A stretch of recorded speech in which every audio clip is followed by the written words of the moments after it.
Last class में कौन कौन था? What is the difference between total income and taxable income?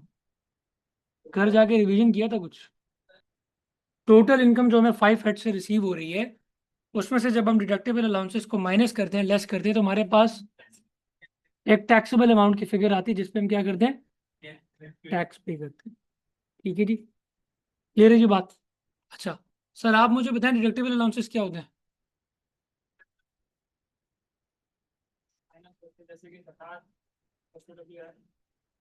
Hmm, education expenses. ठीक हो गया जी। जक़ात। सर अगर मैं जक़ात अपने भाई को दे दूं, क्या वो जक़ात मैं टोटल इनकम में से माइनस कर सकता हूँ? क्यों? गवर्नमेंट को जो जक़ात हम पे करेंगे उसको क्या होगा जी? वो अपने टोटल इनकम में से माइनस कर सकते हैं। ठीक है जी। कितनी अमाउंट माइनस कर सकते हैं? पूरी की पूरी। ठीक है। और कौन से डिडक्टेबल अलाउंसेस हैं? Educational expenses. Educational expenses sir, कैसे हम डिडक्टेबल अलाउंसेस माइनस करेंगे उसमें से? टोटल इनकम में से एजुकेशनल एक्सपेंस का डिडक्टेबल अलाउंस कैसे कैलकुलेट करेंगे और माइनस करेंगे? मैंने तो आपको बताई थी, मैं तो आपसे पूछ रहा हूँ, आप मुझे बताएं। ठीक है। नंबर ऑफ चिल्ड्रंस इस type 5% of the tuition fee, ये पे करना है हमने, ये पे करना है। और तीसरी कंडीशन क्या थी? 60,000 multiply by number of childrens. उन तीनों में से जो भी अमाउंट सबसे लो होगी वो आपने टोटल इनकम में से माइनस करना। क्लियर होगी जी बात? इसका प्री रेक्विजिट या एलिजिबिलिटी क्राइटेरिया क्या था? कि जिस बंदे की इनकम 1.5 मिलियन या उससे कम, 1.5 मिलियन से कम होगी, तब उसको ये अलाउंस दिया जाएगा या अलाउ किया जाएगा। क्लियर होगी जी बात? अच्छा जी। सर आप मुझे बताएं, आप, जी आप लास्ट क्लास में थे ना आप? 5 हेड्स ऑफ इनकम कौन कौन से हैं? Salary, property, business, gain and other sources, ये 5 हेड्स ऑफ इनकम। ठीक होगी जी बात? अब चलते हैं जी आगे। कुछ और बेसिक कॉन्सेप्ट्स भी जो है हमने आज देखने हैं। पहले हम देखेंगे जी resident and non resident person.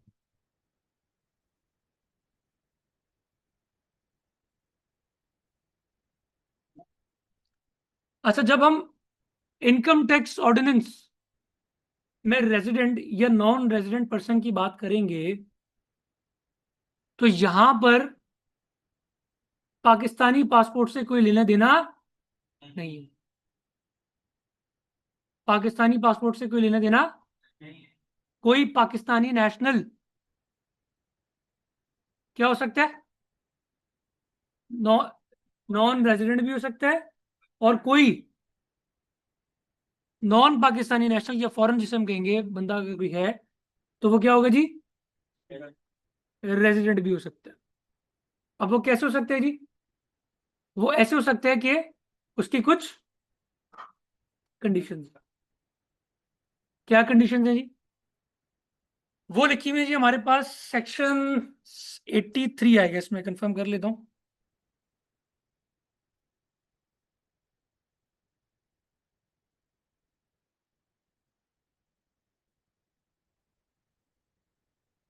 ये रही जी सेक्शन 82, 148, सेक्शन 82 क्या कह रहा है जी?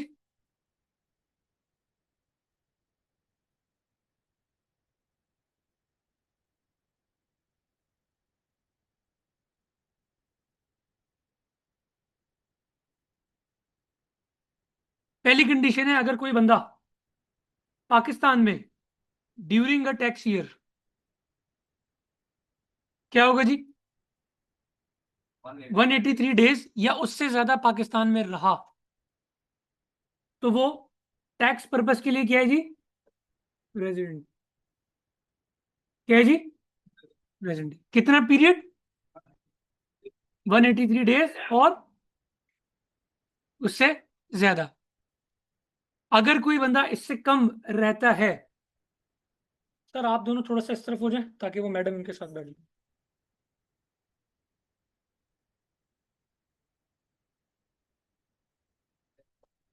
अगर कोई बंदा पाकिस्तान में 183 डेज या उससे ज्यादा पाकिस्तान में रहा ड्यूरिंग अ टैक्स ईयर, तो क्या होगा जी?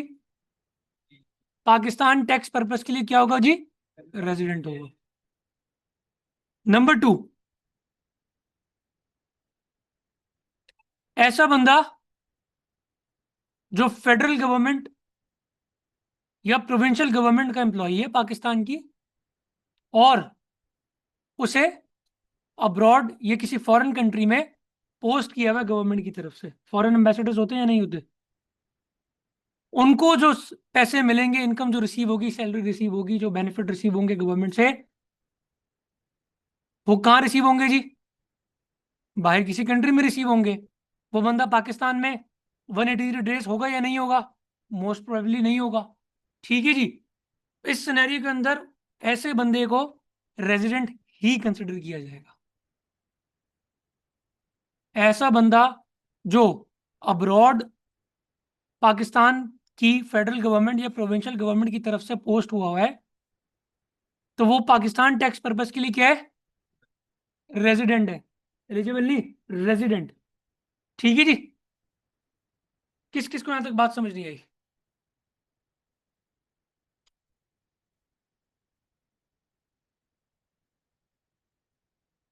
अच्छा जी, अब आ जाए लास्ट वन। ऐसा इंडिविजुअल, क्या लिखे? Being a citizen of Pakistan is not present in any other country for more than 182 days during the tax year.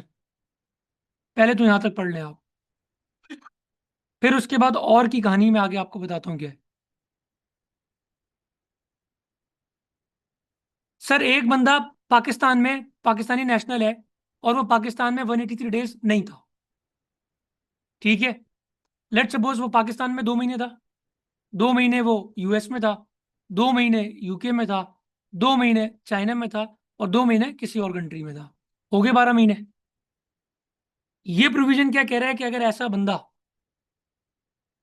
जो पाकिस्तानी नेशनल है और वो किसी भी कंट्री में 182 डेज से ज्यादा स्टे नहीं किया या नहीं कर रहा, तो वो इस टैक्स पर्पस के लिए क्या होगा जी? रेजिडेंट होगा। पहली कंडीशन के मुताबिक वो तो पाकिस्तान में था ही नहीं, वो खुश हो गया कि मैं तो नॉन रेजिडेंट हूं। फिर जब उसने ये पढ़ा, उसने बोला जी मैं 2 महीने यहाँ होता हूँ, 2 महीने चाइना, 2 महीने यूके, 2 महीने इधर, 2 महीने इधर, पूरे साल के 12 महीने वो 2 2 महीने करके कहीं रह रहे। क्या हो रहा है जी? उस पर ये प्रोविजन कह रहा है कि आप का पाकिस्तानी टैक्स पर्पस के लिए नॉन रेजिडेंट होना ये जरूरी है। भले आप पाकिस्तान में रेजिडेंट नहीं है, आपने किसी और कंट्री में 182 दिन गुजारे हो या उससे ज्यादा। अगर नहीं गुजारे तो आप हमारे लिए क्या है? आप हमारे लिए एक मुअज्जिज आदमी है। और आप क्या करेंगे? टैक्स फाइल करेंगे, रिटर्न फाइल करेंगे। जी सर। ये ड्यूरिंग द ईयर है। वो टैक्स ईयर में कॉन्सेप्ट में मैं भी आऊंगा कि टैक्स ईयर का क्या कॉन्सेप्ट है।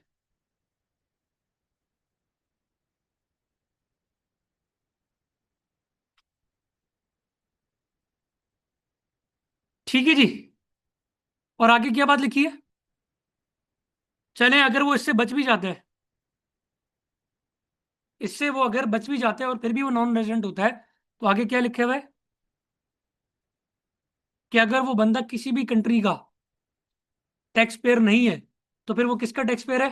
वो हमारा है। हम उसे कबूल करेंगे।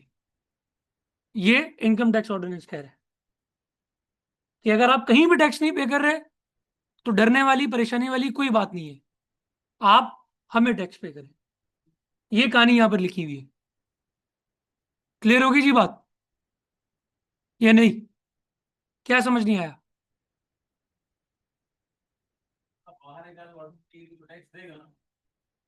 बहुत सारे ऐसे लोग हैं सर नहीं पे करते। हम्म। सर अब तो टैक्स आ गया, लेकिन इंडिविजुअल पर्सन पे टैक्स नहीं है। लेकिन हमारे पास देखें, पाकिस्तान ने बहुत सारे कंट्रीज के साथ टैक्स ट्रीटीज साइन की हुई है टू अवॉइड डबल टैक्सेशन। तो हमें यूएई की और पाकिस्तान की ट्रीटी देखनी पड़ेगी कि उसमें क्या लिखा हुआ है कि अगर कोई बंदा यूएई में रह के अर्निंग कर रहा है तो क्या वो पाकिस्तान में टैक्सेबल होगी या नहीं। वो हमें ट्रीटी को रेफर करना पड़ेगा। इसी तरीके से हर कंट्री की, मोस्टली कंट्रीज के साथ हमारी टैक्स ट्रीटीज है। वो जब हम देखते हैं कि जी जैसे ऑस्ट्रेलिया की ट्रीटी किया कि अगर कोई बंदा ऑस्ट्रेलिया नेशनल पाकिस्तान में क्या करेगा जी, अर्निंग करेगा, तो पाकिस्तान में टैक्स पे करेगा, लेकिन उसकी वही इनकम हमारे वहां पर क्या होगी, ऑस्ट्रेलिया में एग्जाम फ्रॉम टैक्स होगी। इसी तरीके से बहुत सारी ट्रीटीज जो है हमारी डिफरेंट कंट्रीज के साथ है, वो ट्रीटी हमें बताएगी कि हमने क्या कर। ठीक है जी। तो इंटरनेशनल टैक्सेशन में ट्रीटीज जो है ना सबसे इंपॉर्टेंट पार्ट है। और डबल टैक्सेशन को अवॉइड करने के लिए ये ट्रीटीज को साइन किया गया है। अगर किसी एक कंट्री में टैक्सेबल हो रही है तो दूसरी किसी कंट्री में एग्जाम जरूर होंगी।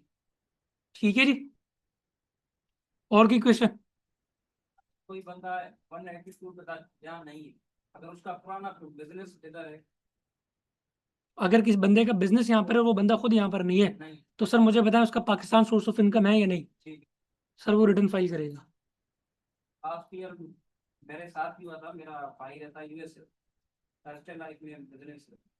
लास्ट ईयर जो हमारा कंसल्टेंट था, वकील था, उसने मेल कर दिया, यही सेम मुझे बताया कि 182 डेज वो इधर नहीं है। लेकिन उसका पाकिस्तान सोर्स ऑफ इनकम है। आप पाकिस्तान की सरजमीन से जो पैसा भी कमाएंगे आपने उस पर टैक्स पे करना है, चाहे आप रेजिडेंट हो या नॉन रेजिडेंट हो। टैक्स कट हो जाती है कमीशन। हाँ, तो जब कट हो रही है तो फिर डिक्लेयर क्यों नहीं किया? जब मसला ही खत्म हो गया कि आपके विदहोल्डिंग की डिडक्शन उन्होंने कर दी, टैक्स आपका काट लिया एट सोर्स, तो फिर डिक्लेयर करने का ना करने का क्या फायदा? हाँ, अब आप उनको फोन करें घर जाके। सेक्शन ठीक है जी। सेक्शन 101 वो तो टैक्स क्रेडिट का है सर, वो उसमें था या 103 है टैक्स क्रेडिट का। हाँ, तो उसमें यही था कि अगर बंदा हो या ना हो, लेकिन उसका ओल्ड बिजनेस इनकम यहीं पर है, तो वो देखिए ना, अगर वो नॉन रेजिडेंट होता और ऐसा कोई कानून होता तो वो स्टेट लाइफ को बता के जाता भाई मैं यहाँ पर नहीं हूँ, तो वो टैक्स काटती उसका।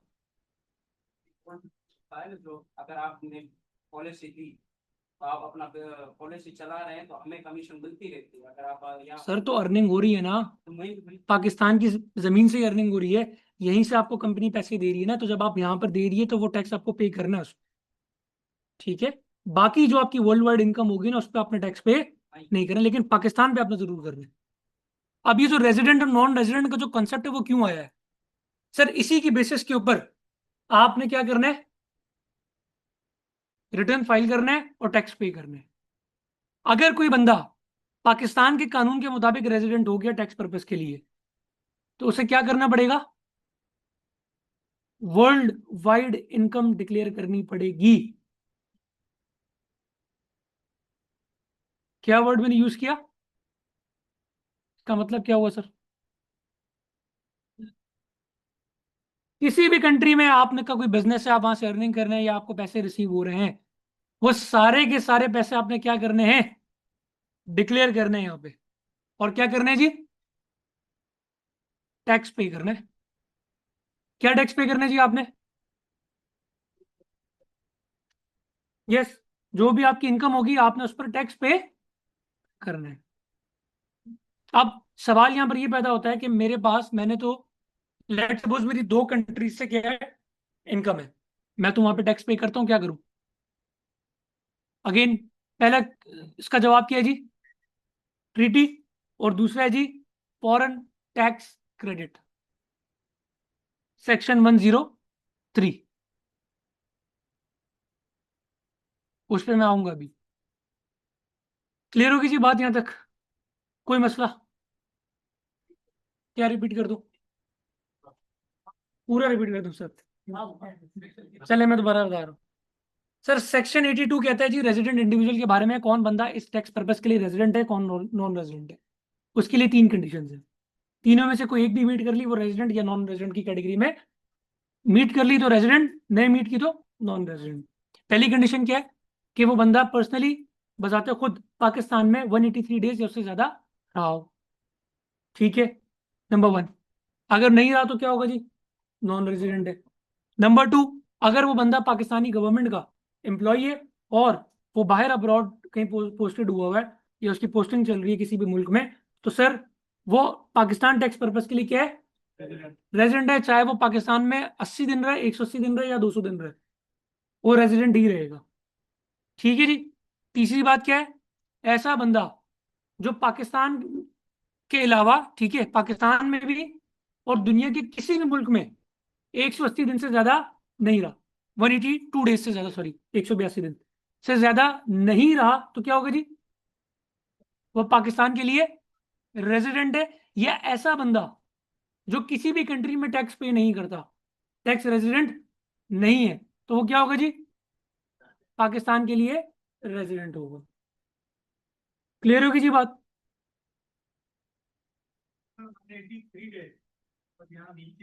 182 डेज है सर, बिल्कुल ऐसा ही है सर। ये इन्होंने पूरे 6 महीने कर दिए यहाँ पे। ठीक है जी, 183 डेज और मोर, और यहां पर कितने कर दिए जी, 182 डेज। ऐसा जिसके पीछे कोई बहुत बड़ी लॉजिक नहीं है। ठीक है, क्लियर होगी जी बात। वो फैमिली और बिजनेस समेत यूएस शिफ्ट हो गई। वो वैसे पायलट था, हर साल रिटर्न भरता था, सब कुछ करता था। वो फैमिली और बिजनेस समेत शिफ्ट हो गया अमेरिका या यूएस जहाँ पे भी, तो अब फाइलिंग करेगा। बाय लॉ कोई रिक्वायरमेंट नहीं है, अगर पाकिस्तान का कोई सोर्स ऑफ इनकम नहीं है तो कोई रिक्वायरमेंट नहीं है। लेकिन अगर वो अपना स्टेटस मेंटेन करना चाहता है तो नॉन रेजिडेंट की एक स्टेटमेंट फाइल होती है, वो कर देगा। That's it. नॉन रेजिडेंट की एक स्टेटमेंट फाइल कर देगा अगर वो करना चाहता है। लेकिन बाय लॉ कोई उसके ऊपर रिक्वायरमेंट नहीं है कि आपने रिटर्न फाइल करना ही करना, जिस सिनेरियो की आप बात कर रहे हैं। ठीक है जी। अगर अगर इस सिनेरियो में इस तरह हो कि यहाँ पे उसकी कोई इनकम हो और वो यूएस में टैक्स फाइलर हो और वहाँ पे टैक्स फाइल लेकिन जो कर यहाँ की जो इनकम होगी उसको वो डिक्लेयर करना है, उसके ऊपर टैक्स पे करना होगा। यूएस में टैक्स पे अब वो ये फिर ये 3 कंडीशंस देखनी पड़ेंगी। अगर वो रेजिडेंट हो जाता है तो फिर यूएस वाली भी इनकम यहाँ पे डिक्लेयर करेगा, और पाकिस्तानी सोर्स के साथ साथ उसको भी डिक्लेयर करके अगर टैक्स पे करना होगा तो करेगा, अदरवाइज नहीं करेगा ऑन सर्टेन कंडीशंस। ये पाकिस्तान की इनकम यूएस में डिक्लेयर करता है, लेकिन यूएस के टैक्स ब्रैकेट के अंदर से डिक्लेयर तो करती है लेकिन इट्स नॉट टैक्सेबल। तो लेकिन उसने डिक्लेयर तो कर दी, तो उसको उसका टैक्स पाकिस्तान में ही पे करना होगा। देखिए वो तो डिक्लेयर, देखिए डिक्लेरेशन इज समथिंग डिफरेंट, जी। पेइंग टैक्स इज समथिंग नहीं, उसमें डिफरेंट। बनता ही नहीं अगर टैक्स, अगर यूएस टैक्स के नहीं लॉस के अकॉर्डिंग। अगर यूएस के लॉस के अकॉर्डिंग नहीं बनता, डिक्लेयर तो कर दिया ना। लेकिन पाकिस्तान में अगर वो टैक्सेबल है तो फिर उसको टैक्स पे करना पड़ेगा। मैं सिर्फ ये बताना चाह रहा हूँ, आप अगर पाकिस्तान में ना आए, 5 साल तक ना आए, 50 साल तक ना आए, लेकिन अगर पाकिस्तान से अगर आप पैसे अर्न कर रहे हैं तो आपको वो पैसे डिक्लेयर करके रिटर्न फाइल करना पड़ेगा और टैक्स भी पे करना पड़ेगा। अगर आप किसी और आप किसी और भी कंट्री में क्यों ना हो सर। क्यों? क्योंकि आप पाकिस्तान से अर्निंग करके लेके जा रहे हैं, तो पाकिस्तान में पैसा अर्न कर रहे हैं, तो बगैर टैक्स पे किए कैसे बाहर ले जाएंगे। वहाँ पे जैसे आपने टैक्स का अगर आपने पाकिस्तान की इनकम का टैक्स पे कर दिया यूएस में, तो वो आपको एग्जेम्पशन दे सकती है उनके लॉस के मुताबिक, लेकिन यहाँ तो टैक्स पे करना है ना आपने। अच्छा आप बोले कि यूएस की गवर्नमेंट हमें अपनी पाकिस्तान की इनकम पे जाहिर बात है, जब आप यूएस के लिए टैक्स रेजिडेंट है तो उनका भी कानून, ये पूरी दुनिया में कानून यही है कि जब भी कोई बंदा हमारे कानून के मुताबिक टैक्स रेजिडेंट होगा वो वर्ल्ड वाइड इनकम शो करेगा, वहां पर भी आपको वर्ल्ड वाइड इनकम ही शो करनी पड़ेगी।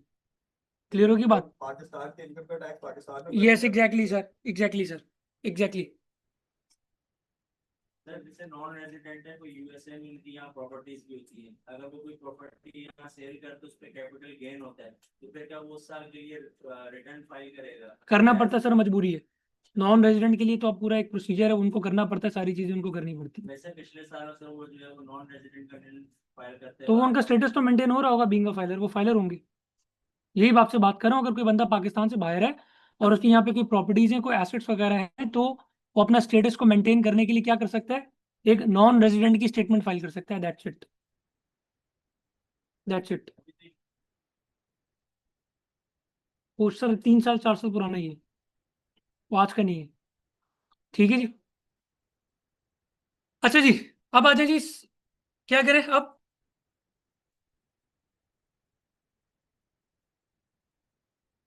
अच्छा, सेक्शन 74।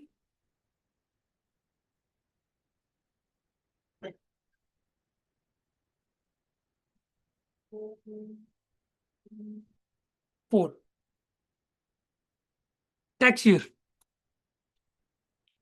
जब हम बात करते हैं टैक्स रिटर्न फाइलिंग की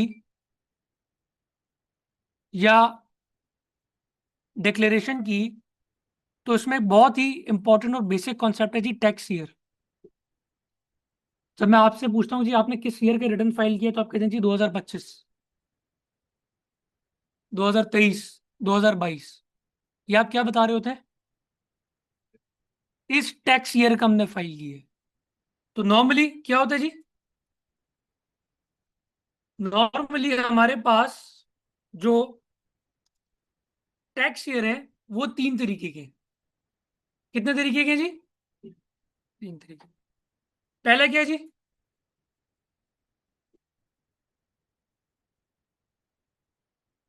नॉर्मल टैक्स ईयर।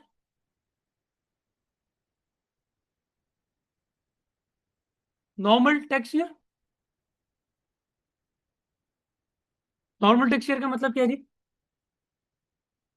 12 मंथ्स का period, from July to June. यही पाकिस्तान में और ऑलमोस्ट पूरी दुनिया में अकाउंटिंग पीरियड भी यही चलता है। हमारा जो फिस्कल ईयर होता है वो क्या होता है जी? इसी तरीके से हमारा ये जो टैक्स ईयर है ये क्या है? नॉर्मल टैक्स ईयर, जुलाई टू। जब भी अगर आपको कोई बोले जी नॉर्मल टैक्स ईयर है, तो उसका मतलब क्या है? जुलाई टू जून। इसके अलावा और कोई भी मंथ्स नहीं होंगे। क्लियर है जी बात? अब मैं बोलता हूँ फॉर एग्जांपल आपको, जुलाई 2023 टिल जून 2024। मुझे बताएं ये कौन सा टैक्स ईयर है? 24। नॉर्मल तो है, लेकिन आप उसको डिनोट कैसे करेंगे? 2023, 24, 25 कौन सा? कितने लोग कह रहे हैं जी 24? अरे लेट टैक्स ईयर होगा। 24 है सर। कितने लोग कह रहे हैं 23? 24। अच्छा, देखिए जी। अच्छा, यहाँ पर भी क्या है जी? 23। ये जो टैक्स ईयर जो मैंने आपके सामने लिखा है ना, ये है जी टैक्स ईयर 2023। नहीं, ये 2024 है। ये टैक्स ईयर 2024।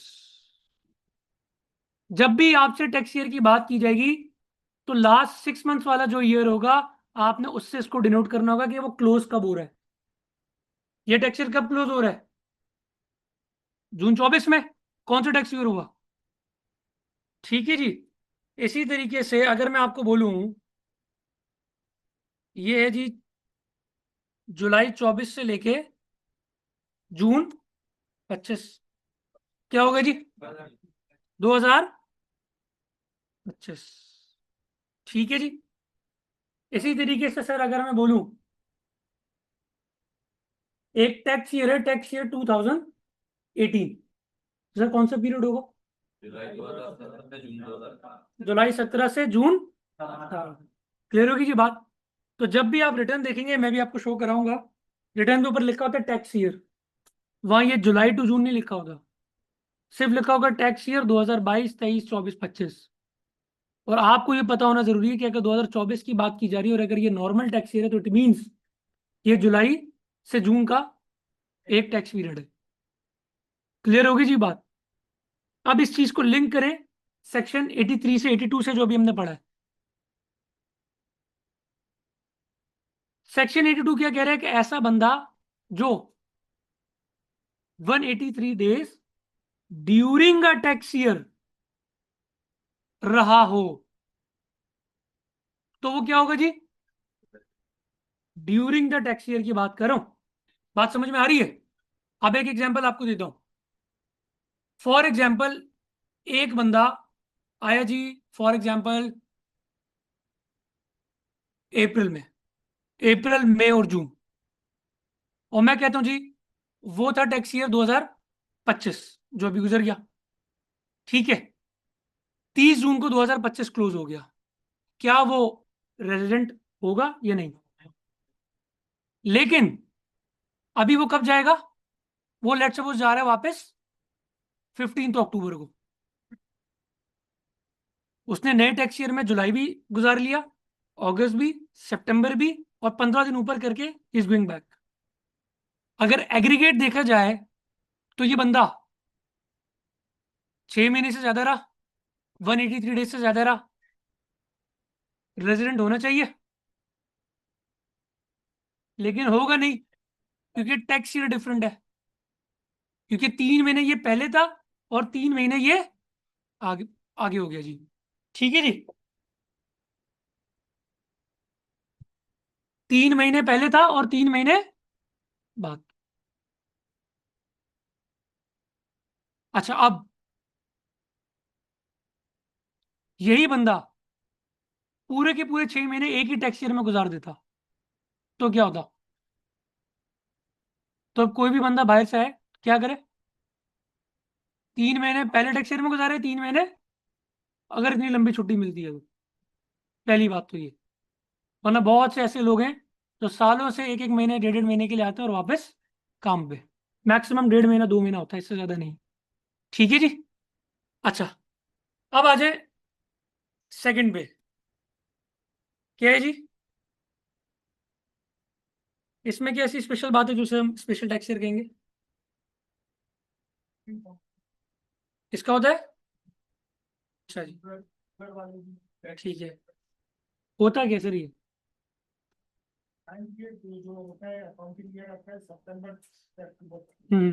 ठीक है। एफपीआर फॉलो करता है कि आप लेट से टैक्स पे कर सकते हैं। दोबारा रिपीट कीजिएगा। एफपीआर को शायद अलाउ करता है कि आप अपनी जो बिल्कुल सर, कानून में है तो सारी बातें अलाउ कर रहा होगा। मकसद पूछ रहा हूँ, मकसद क्या है? जब एक नॉर्मल टैक्स ईयर दे दिया था, then why special tax year?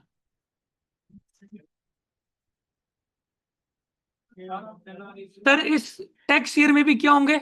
वही सेम 12 महीने होंगे, लेकिन जुलाई से जून के नहीं होंगे। अगर जुलाई से जून हो जाते तो क्या उसे हम स्पेशल टैक्स ईयर थोड़ी कहते, नॉर्मल कहते। ऐसे 12 मंथ्स का पीरियड जो जुलाई से जून ना हो, इसके अलावा कोई भी हो, वो क्या होगा जी? Special tax. नॉर्मली क्या होते हैं जी? जनवरी से दिसंबर, ठीक है जी। अक्टूबर से सितंबर, अप्रैल से मार्च। नॉर्मली जो हमने देखे हैं, ये 3 एक स्पेशल टैक्स ईयर को फॉलो किया जा रहा होता है। अब क्या होगा जी? मैं कहता हूं इसकी जरूरत क्यों पेश आई?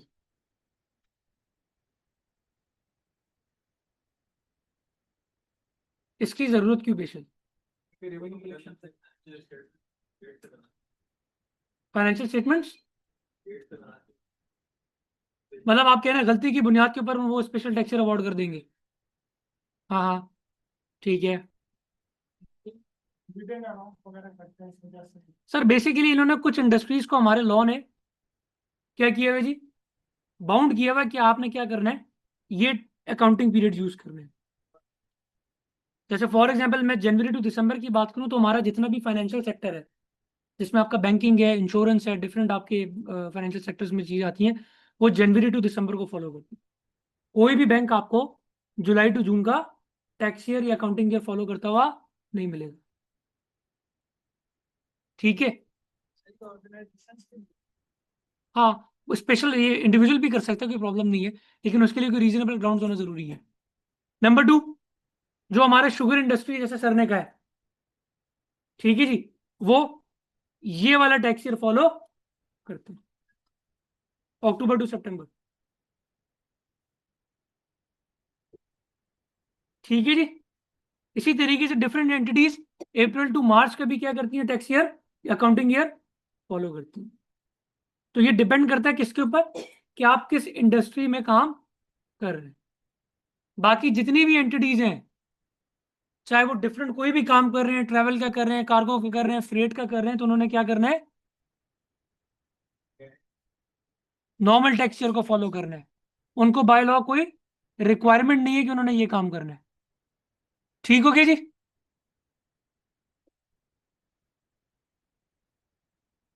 मैडम पानी है आपके पास? चले, ठीक है।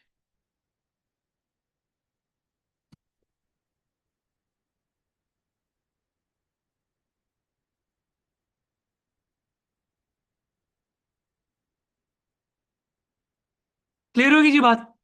अब फॉर एग्जांपल मैं आपको कहता हूं,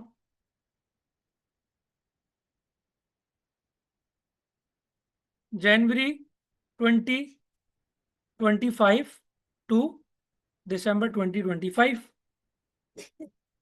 टैक्स ईयर कौन सा होगा? Yes. 25। इसके अलावा और कुछ? Special tax?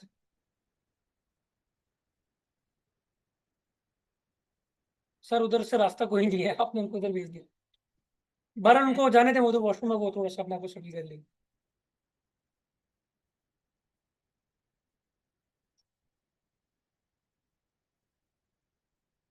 Special tax year जी,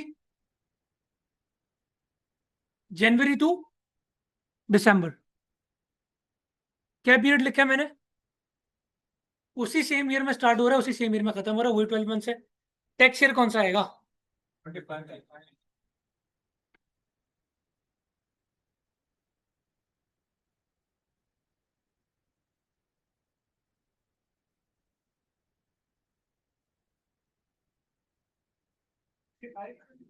26 लिखा सर मैंने।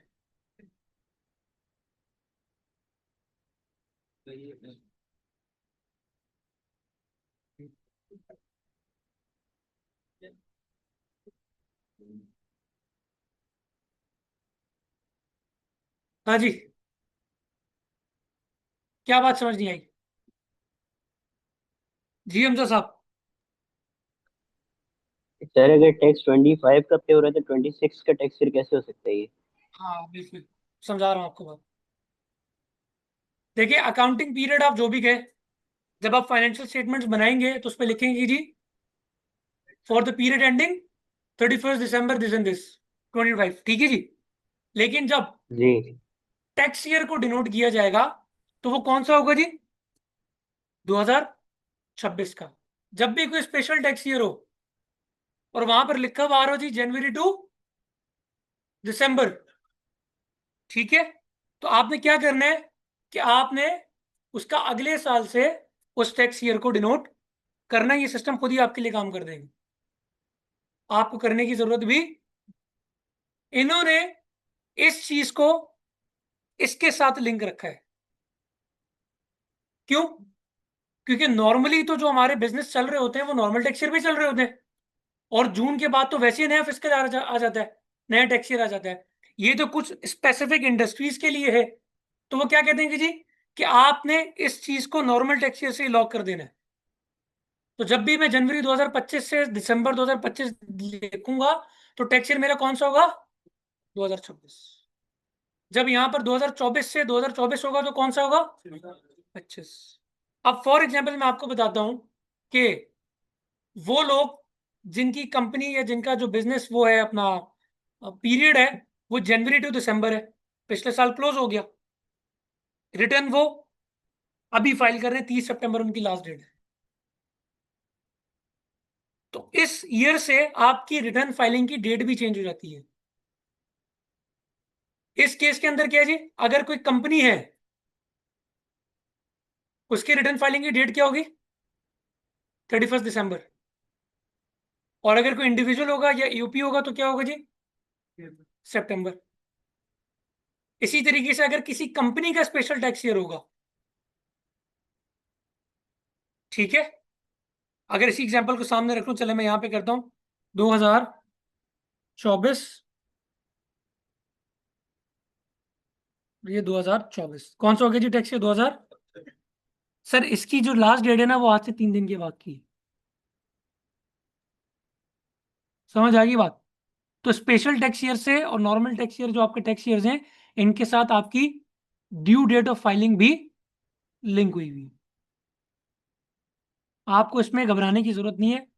99% ऑफ द टाइम आपको जो केस मिल रहा होगा वो यहीं पर फॉल कर रहा होगा। बैंकिंग या इंश्योरेंस सेक्टर मेरे पास या आपके पास रिटर्न फाइल करवाने के लिए नहीं आता। ठीक है जी। ये सिर्फ बैंकिंग। बैंकिंग हो गया, इंश्योरेंस हो गया, शुगर इंडस्ट्री की बात करो, बहुत स्पेसिफिक हैं जो ये फॉलो कर रहे हैं, अदरवाइज कोई इसको फॉलो नहीं करता। मैं अभी आरओसी पे आ रहा हूँ। 2024 दिसंबर से 2025 के दिसंबर में करा। 2024 के दिसंबर से सर, ये तो 13 महीने हो गए। टैक्स ईयर 12 महीने से ज्यादा का नहीं होता है, ना कोई अकाउंटिंग पीरियड।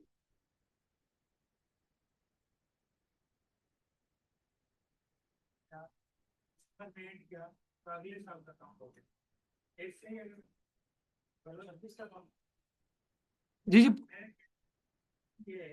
ये ना हो उससे कोई भी मत हो। हाँ, हो सकते हैं सर। फिर वो काम ये ले सर, अप्रैल टू मार्च। ठीक है, अब मैं कहता हूँ जी, फॉर एग्जाम्पल अप्रैल 2024 से टू मार्च 2000 क्या होगा सर, 2025। क्लियर हुई बात सर? कंफ्यूजन सिर्फ यहां पे क्रिएट होती है जहां पे एक ही ईयर में अकाउंटिंग पीरियड या टैक्स ईयर स्टार्ट हो रहा है और उसी में खत्म हो रहा है। क्लियर होगी जी बात? सर अगर जी ये सर। 5 कंसीडर होगा तो फिर ये नॉर्मल टैक्स नहीं हो जाएगा? अक्टूबर टू सितंबर वाली जो है ना, इनकी दिसंबर होती है सर, दिसंबर तक होती है। ये बहुत कम है, ये मैंने भी अपने एक्सपीरियंस में अक्टूबर टू सितंबर कम ही देखे। सिर्फ शुगर इंडस्ट्री इसको फॉलो कर रही होती है। हाँ, अप्रैल टू मार्च मैंने फिर देखा है और जनवरी टू दिसंबर भी देखा है मैंने। नॉर्मल बिजनेस को भी फॉलो करते हुए देखा है समटाइम्स। ठीक है जी। कुछ लोगों से गलती से हो जाता है एनटीएन बनाते वक्त, उनको पता नहीं होता और बाद में उनको पता लगता है कि ये काम हो गया। क्लियर है जी बात? अच्छा, अब आ जाए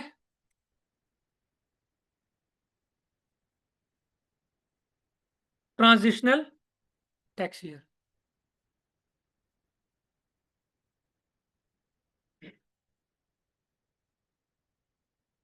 सर मैं जो इस वक्त, लेट सपोज मैं कहता हूं कि मैं जी,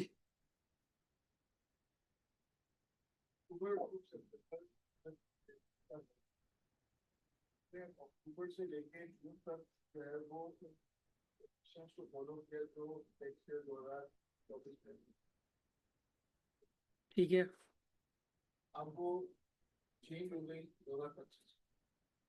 अब मतलब रिटर्न फाइल करा वो 2025 की तरह, लेकिन जो उसके पहले काम किए थे वो 2024 के काम तो सारी। सर ये जिनके, ये देखें, जिनका टैक्स ईयर अक्टूबर टू सितंबर होता है ना, तो उनके रिटर्न के अंदर एफबीआर की तरफ से वो सिस्टम में चीजें भी वैसे इंटीग्रेट हुई हुई होती है। आपकी बात मैं समझ गया कि जी जून के बाद तो बजट आ जाएगा, चीजें तो डिफरेंट हो जाएंगी। तो उनके लिए भी चीजें क्या होती है, फिर वो जो 3 मंथ आखिरी के रह जाते हैं ना, तो उन्होंने बजट को फॉलो करना होता है। तो जब आप अपना रिटर्न उनके लिए ओपन किया जाता है ना, तो वो इस सेटिंग से किया जाता है ताकि वो दोनों कैलकुलेशन जो है उसमें पुटअप कर सके। ठीक है, तो ये सिस्टम इंटीग्रेट हो जाती है उन लोगों के लिए। अच्छा जी, अब ट्रांजिशनल टैक्स ईयर, ट्रांजिशन किसे कहते हैं?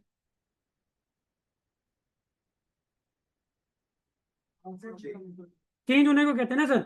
अब अगर किसी बंदे का एक टैक्स ईयर है normal year, normal tax year, और वो जाना चाह रहे जी स्पेशल टैक्स ईयर में, ठीक है, मैं कहता हूँ फॉर एग्जांपल मेरा जो इस वक्त जो टैक्स ईयर चल रहा है, चले मैं कहता हूँ जुलाई 2024 से जून 2025, ये मेरा क्या जी, नॉर्मल टैक्स ईयर। मैंने क्या किया कि मैंने बोला किसी भी रीजन, मैं रीजन पे भी आता हूँ, किसी भी रीजन की वजह से मैं गया एफबीआर के पास, मैंने कहा प्लीज आप मेरा ये नॉर्मल टैक्स ईयर चेंज करके इसको स्पेशल टैक्स ईयर कर दें। उसने कहा जी कौन सा, मैंने कहा जी जनवरी टू दिसंबर। ठीक है, अब क्या होगा जी, मैंने उसको एप्लीकेशन दी और उसने मेरा जनवरी 2025 25 से उसने कहा कि जी आप जनवरी 2025 से दिसंबर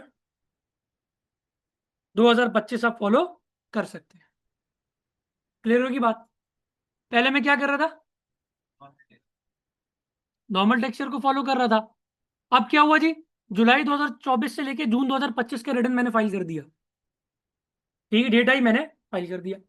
लेकिन जुलाई 2025 से लेके दिसंबर 2025 तक भी तो मैंने रेवेन्यू जनरेट किया होगा या नहीं किया होगा? क्योंकि ये तो मुझे अलाउ कर रहा है कि मैं क्या काम करूं, नेक्स्ट ईयर से करूं फॉलो। बीच में 6 महीने का गैप आ गया या नहीं आ गया? ये जो 6 महीने का गैप है ना, इस 6 महीनों का कहते हैं ट्रांजिशनल टैक्स ईयर। जब मैं नॉर्मल टैक्स ईयर से स्पेशल टैक्स ईयर की तरफ जा रहा हूं या स्पेशल से नॉर्मल की तरफ आ रहा हूं, तो बीच में जो रिमेनिंग मेरे टैक्स ईयर्स होंगे उसे हम कहेंगे जी, टैक्स मंथ्स होंगे उसे हम कहेंगे ट्रांजिशनल टैक्स ईयर। ये 6 महीने का एक सेपरेट रिटर्न फाइल होगा जी। ईयर कौन सा काउंट होगा जी कि आप कह रहे हो 6 मंथ की वो रिटर्न फाइल करेगा, ईयर कौन सा काउंट होता है? ईयर हाँ, ईयर अगर यहां पर देखा जाए सर, जून दो ये 2025 का काउंट होगा, इस एग्जाम्पल को सामने रखते हुए। ठीक है, फिर जनवरी 2025 से क्या होगा जी? सॉरी सर, यहां पर हाँ बिल्कुल 2025 होगा। फिर जनवरी 2025 से क्या होगा? दिसंबर तक अपने अकाउंट्स को क्लोज करेगा, सारा काम करेगा, और फिर नेक्स्ट ईयर जाके सितंबर में क्या करेगा? अपना रिटर्न फाइल कर देगा इस 12 मंथ्स का। ये कहानी होगी। तो जी सर पहले नॉर्मल टैक्स करेगा, ठीक है आपने, फिर उसके बाद वो 6 महीने बाद वो जो बच्चे वो ये ट्रांजिशनल जी सर टैक्स वो भी भरेगा, ऐसा ही जी, करेगा। फिर उसके बाद जब वो न्यू ईयर लगेगा वाले टैक्स वो तो स्पेशल पूरे भरेगा। 12 महीने क्लोज होने के बाद फिर अगले साल जाके वो टैक्स पे किए, टैक्स पे करेगा। ऐसा नहीं है कि डबल डबल टैक्स पे कर रहा है। पहला 3 बार नहीं नहीं नहीं नहीं नहीं, ऐसा नहीं हो सकता। सर ट्रांजिशनल के लिए फिर एक फॉर्म तो होगा ना वो? मैं बता रहा हूँ सर आपको, वही सिस्टम पे जा रहा हूँ।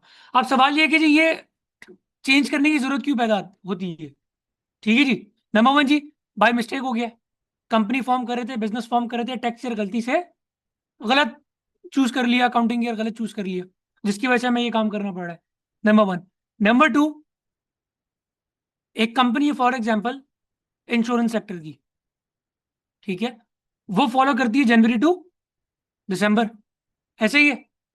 लेकिन उस कंपनी ने क्या किया, किसी ऐसी कंपनी में उसने इन्वेस्टमेंट की, मोर देन 50% उसके शेयर्स उसने खरीद लिए। लेट्स सपोज एक इंश्योरेंस कंपनी ने एक कार्गो कंपनी को 50% से ज्यादा उसके शेयर्स परचेज कर लिए, तो क्या हुआ जी? जो इंश्योरेंस कंपनी है वो पेरेंट कंपनी बन गई, और जो जिस कंपनी के शेयर्स खरीदे 50% से ज्यादा, उसमें मेजोरिटी उसकी शेयर होल्डिंग हो गई, तो वो क्या बन गई जी? उसकी सब्सिडरी। सब्सिडरी मैं लिख देता हूँ अभी।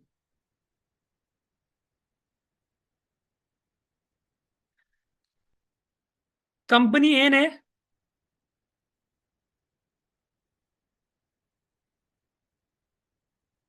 acquires 51% of shares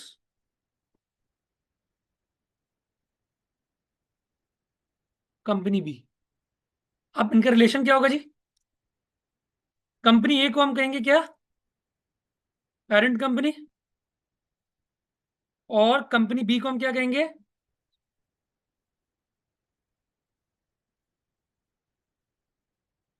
subsidiary. Clear है जी बात? Sorry, company B. ठीक है जी। अब होता क्या है कि जब एंटिटीज में पेरेंट और सब्सिडरी का रिलेशनशिप होता है, तो as per the accounting principles या अकाउंटिंग स्टैंडर्ड्स, इस कंपनी को कंसोलिडेटेड फाइनेंशियल स्टेटमेंट्स बनानी पड़ती हैं। मतलब कि अपने अकाउंट्स में जब फाइनल अकाउंट्स बनाएगी, तो कंपनी बी का भी प्रॉफिट एंड लॉस बताएगी जी, ये मेरा सब्सिडरी का ये प्रॉफिट एंड लॉस है। दोनों एंटिटीज का बताएगी, अपना भी बताएगी और सब्सिडरी का भी बताएगी, ताकि इन्वेस्टर को पता लग सके कि उसके पैसे कहां पर इन्वेस्ट है और उस सब्सिडरी की, उस कंपनी की क्या परफॉर्मेंस है। ये मकसद होता है। हाँ, ग्रुप ऑफ कंपनी समझ ले, बिल्कुल ऐसे ही है सर। अच्छा, अब कंपनी ए तो फॉलो कर रही है January to December, company B follow कर रही है जुलाई टू जून। क्या करें अब? अकाउंट्स कैसे करेंगे फाइनल? तो बहुत बड़ा मसला हो जाएगा, फाइनेंस वाले सर पकड़ के बैठ जाएंगे। तो अब होगा क्या कि कंपनी ए ने रिक्वेस्ट की कंपनी बी को, आप एक काम करें भाई, हमारे इसके अंदर मेजोरिटी शेयर्स हैं, आप अपना अकाउंटिंग ईयर या टैक्स ईयर को चेंज करा के हमारे जैसा सेम कर दें, जनवरी टू दिसंबर, ताकि हमारे अकाउंट्स क्या हो, एक ही पीरियड में बने और उसके अंदर कोई किसी किस्म के एडजस्टमेंट्स के अंदर हमें मसला ना आए। ये अपना टैक्स भरेगी और जो सर ये सारी बातें, एंटिटीज तो अलग है ना, अलग भरेगी वो टैक्स। शेयर वाली दोनों। सर अलग ही भरेंगे ना, क्या एंटिटीज तो दोनों अलग है, लेकिन ओनरशिप उसके अंदर एक कंपनी की है। ठीक है जी बात। अब क्या होगा जी, कंपनी बी जाएगा कमिश्नर के पास, बोलेगा जी मैं आपसे रिक्वेस्ट कर रहा हूँ कि आप हमें क्या करें, स्पेशल टैक्स दे। वो बोलेगा जी रीजन बताओ। रीजन आपके सामने मैंने अभी आपको बता दिया कि हमारी पेरेंट कंपनी स्पेशल टैक्सर फॉलो करती है, उनके अकाउंटिंग की एडजस्टमेंट के अंदर हमें प्रॉब्लम्स होती है, जिसकी वजह से बड़ा सिचुएशन एक फेस हमें करनी पड़ती है, और हमारे ऑडिटर भी हमारे साथ बड़े मसले मसाइल करते हैं। तो लिहाजा हमारा अकाउंटिंग ईयर, हम अपना टैक्स ईयर सेम करना चाह रहे हैं। क्लियर होगी जी बात? अनस साहब की क्वेश्चन था।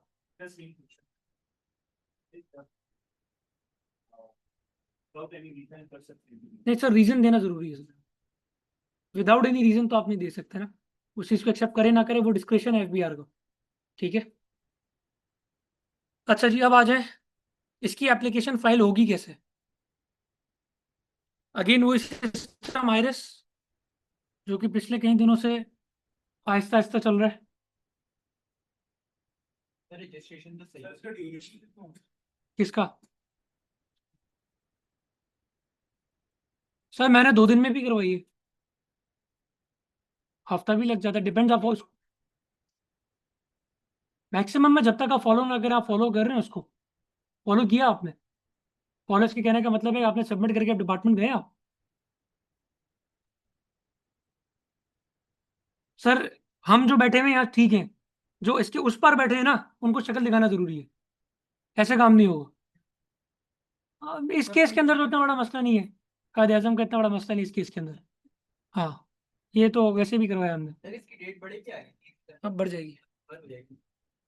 अक्टूबर का तो मुझे नहीं था, लेकिन 15 दिन की तो कम से कम देंगे ही देंगे आपको। फुल अक्टूबर देते हैं नहीं, बढ़नी चाहिए, क्योंकि मैं आपको कह रहा हूँ बढ़नी चाहिए, क्योंकि जो इस वक्त सिचुएशन है पूरे मुल्क में, फ्लड है, और सिस्टम में इन्होंने वैसे भी रिटर्न 1 महीना लेट ओपन किया है, फिर उसके बाद सिस्टम भी पिछले 15-20 दिन से मसले कर रहा है, और आए दिन ये कुछ ना कुछ प्लस माइनस कर रहे हैं उसके अंदर, तो ये मसला तो है। कोई न्यू फॉर्म ने निकाला, एक चीज एडिशन की थी, वापस ले ली हुई। नहीं सर, ऐसा कुछ भी नहीं है, ये गलत अफवाहें सर। सर आप मुझे खुद बताएं, एफबीआर इतना बड़ा और बेवकूफाना स्टेप क्यों उठाएगी कि जिन लोगों ने 22 सितंबर तक रिटर्न फाइल कर दिए वो दोबारा से अपने रिटर्न फाइल करेंगे? ये सब र्यूमर्स हैं, बेसलेस बातें, इस पे इंटरप्रिटेशन आई है एफबीआर की कि ये सब र्यूमर्स है।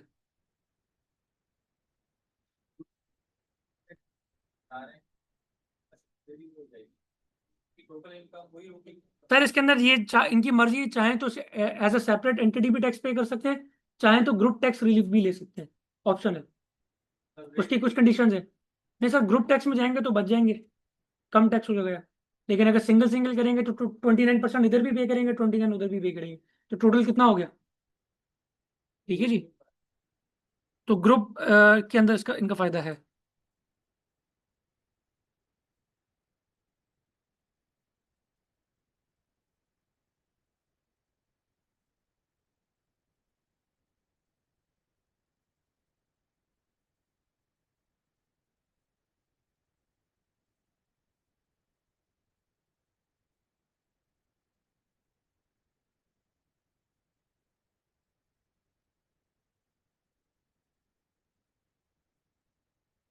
ये आपने लॉगिन किया, लॉगिन करने के बाद आप जाएंगे जी एप्लीकेशंस पे, ये आ रही है 74(3) की, application for permission to adopt special या नॉर्मल टैक्स। क्लियर होगी ये बात? अभी कौन सा टैक्स ईयर चल रहा है? 25 से 26? 26। अच्छा, मैंने ऑलरेडी ओपन किया हुआ इसको, ये रहा जी।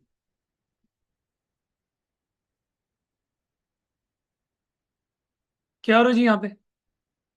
एक आपने जिस तरीके से एक सिंपल एप्लीकेशन आप वर्ड पे ड्राफ्ट कर दें, आपने यहाँ पे वो एप्लीकेशन पूरी लिखनी है कि आप स्पेशल टेक्सचर या नॉर्मल टेक्सचर अडॉप्ट करना चाह रहे हैं, क्यों करना चाह रहे हैं, वजह क्या है उसकी, आपने यहाँ पर बतानी है। अगर आपके पास कोई एविडेंस है उस चीज़ का, जैसे मैंने आपको पेरेंट कंपनी का बताया, तो आप उसका एंटीन यहाँ पर अटैच कर सकते हैं। अगर कोई एविडेंस नहीं है तो इसी तरीके से इसको आप क्या करेंगे, सेव करेंगे और सबमिट। ठीक है, सबमिट करके इसका आप क्या लेंगे, प्रिंट। प्रिंट लेके सीधा जाएंगे कहाँ, टैक्स ऑफिस। वहां जाके आप बोलेंगे कि हमने ये फाइल किया है, एप्लीकेशन आपको दी है, काइंडली आप इसको अप्रूव कर लें। ठीक है, क्लियर होगी जी बात? सर टैक्स ऑफिस इस वक्त कराची में 2 हैं।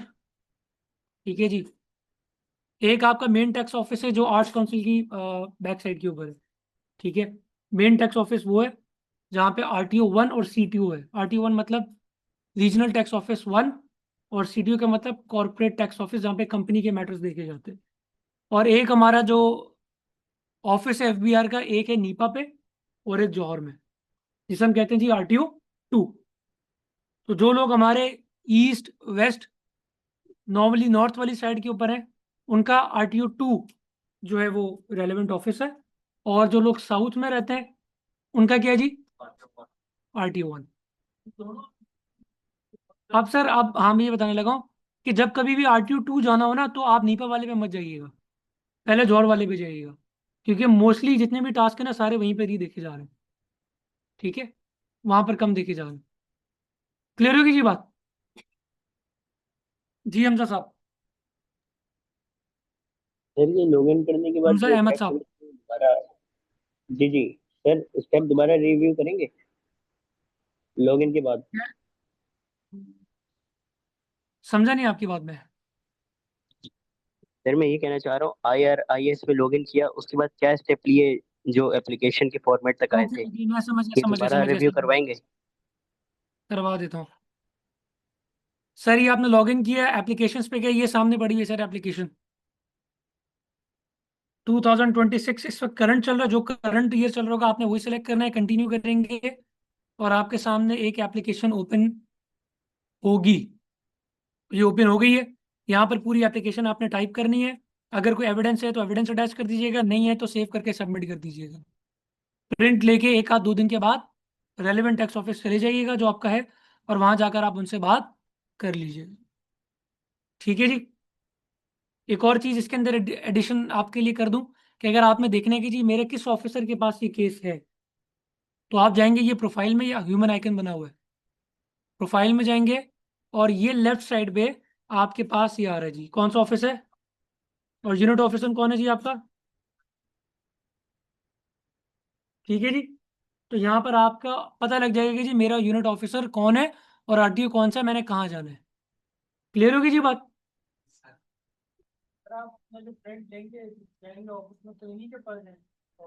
नहीं सर, आप वहां जाएंगे, रिसेप्शन पे जाके पूछेंगे सर आप कैसे हैं, खैरियत से हैं, और वहां से घर वापस।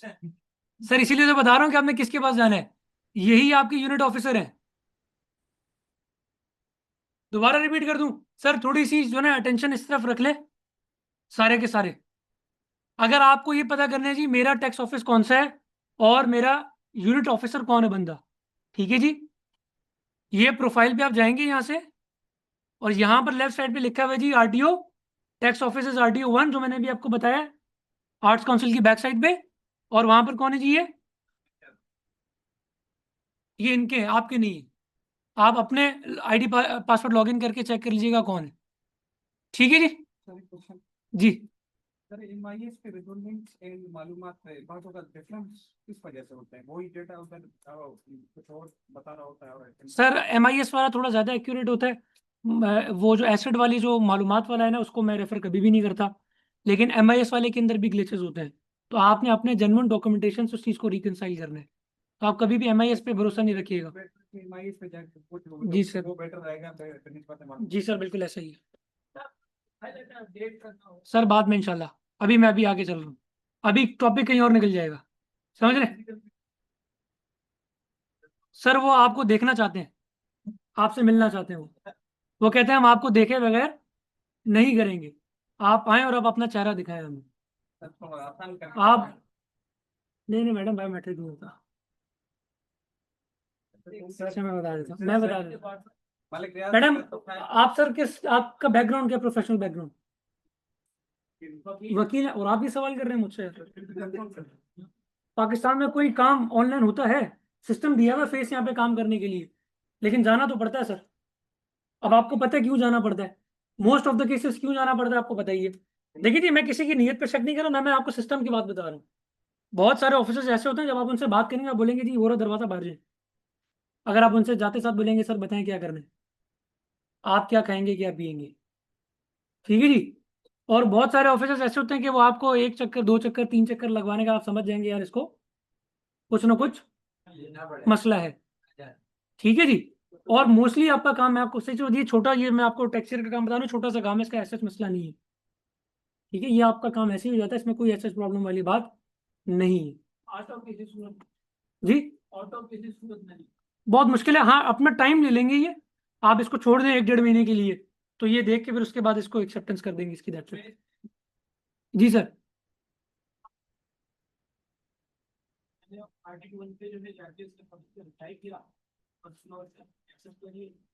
नोटिस आ गया, नोटिस का रिप्लाई किया, नोटिस क्या आया था? प्रॉपर्टी का इशू था, बहुत अच्छी बात है सर कर लिया, लेकिन जेन्युइन केस था ना, आपने रिप्लाई उसको ऐसा बना के दिया होगा कि उसके बाद समझ में आ गई होगी कि भाई इस केस में जान नहीं है। एक वकील केस असेस करता है कि केस में जान है या नहीं है, लड़ने में मजा आएगा केस या नहीं आएगा, और एक सीट पे उतर बैठने वाला असेस करता है जी केस में जान है या नहीं, उसको बुलाने में फायदा है या नहीं है। समझ गई जी अब बात, क्लियर होगी जी बात? मेरा सीन है कि 70 पे, लेकिन नौकरी इधर है कराची में। आपका एनटीएन वहाँ का टैक्स ऑफिस और नौकरी यहाँ पर है, मैं आज करा सकते हैं, बहुत मुश्किल काम हो। उसकी भी ऑनलाइन एप्लीकेशन फाइल होती है, लेकिन 6 से 8 महीने लग जाते हैं, ठीक है जी। वो मैं आगे चल के इंशाल्लाह आपको बताऊंगा, क्लियर होगी जी बात? अच्छा अब क्या करें जी हम? ट्रांजिशनल टैक्स ईयर भी हमने देख लिया, स्पेशल टैक्स भी देख लिया, नॉर्मल भी देख लिया, और क्या देख लिया जी हमने? रेजिडेंट एंड नॉन रेजिडेंट का कॉन्सेप्ट भी देख लिया। अब आ जाते हैं जी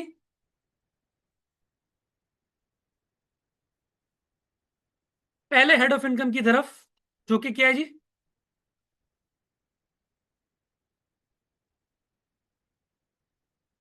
इनकम फ्रॉम सैलरी। सर कौन कौन से सेक्शन डील करते हैं? Section 12 to 14, read with section 149।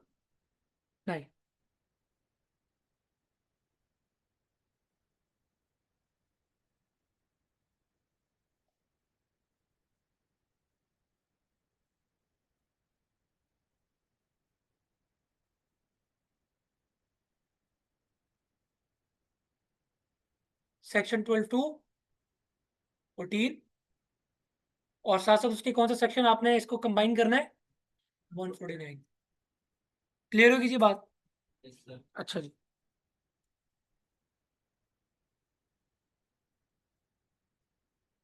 ये रूल्स ऑर्डिनेंस की बात कर रहा हूँ, इनकम टैक्स ऑर्डिनेंस की, रूल्स की बात नहीं, ऑर्डिनेंस की बात।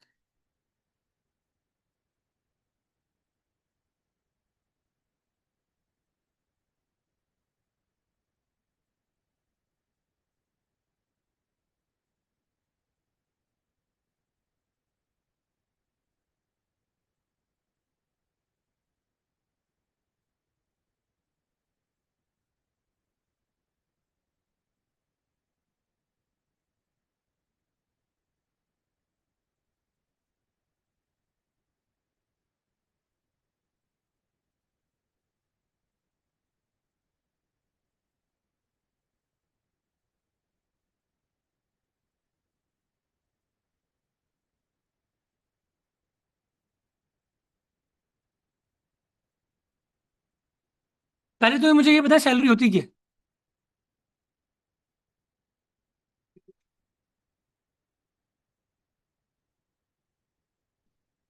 सर मंथली तो मैं भी अपने फर्म से पैसे ड्रॉ करके लेके जाता हूँ।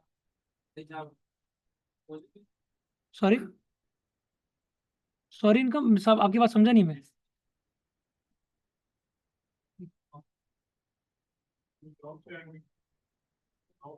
Cell of services, sale of services, okay.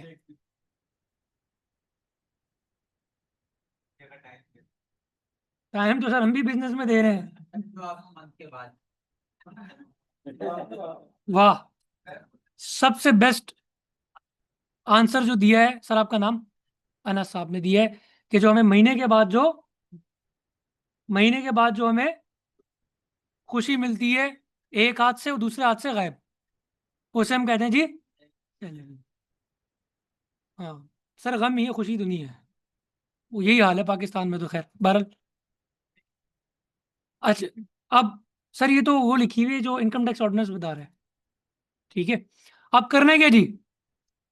अगर कोई बंदा कहता है जी मेरी सैलरी है, तो आपको आपके दिमाग में यही बात आएगी ना कि ये बंदा कहीं पे एम्प्लॉयड है, ऐसे ही है। इसका मतलब वो इनकम जो एम्प्लॉयमेंट रिलेशनशिप की वजह से आप अर्न कर रहे हैं, उसे आप सैलरी कंसिडर करेंगे। कि वहां पर एक एम्प्लॉयर होगा और आप उसके एम्प्लॉय होंगे, और आप अपने टाइम दे रहे हैं वहां पे, सर्विसेज दे रहे हैं, और आपको मंथ एंड के ऊपर सैलरी रिसीव हो रही है। तो इट मीन्स आप इनकम फ्रॉम सैलरी में सैलरी तब कहेंगे जब आपका एम्प्लॉयमेंट रिलेशनशिप होगा अपने एम्प्लॉयर के साथ।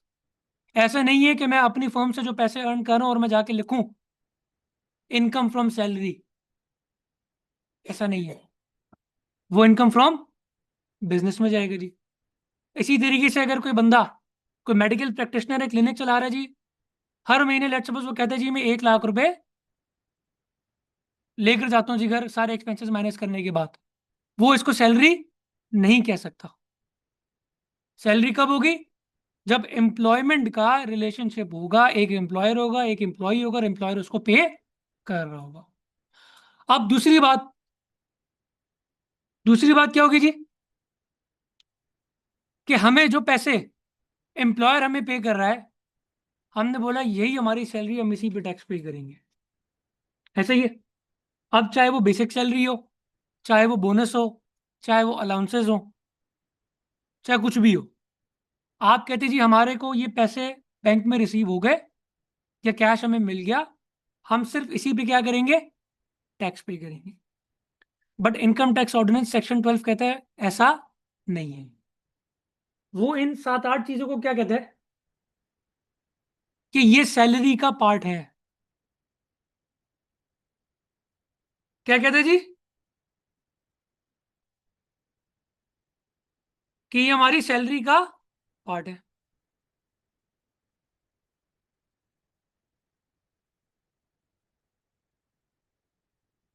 पहली चीज,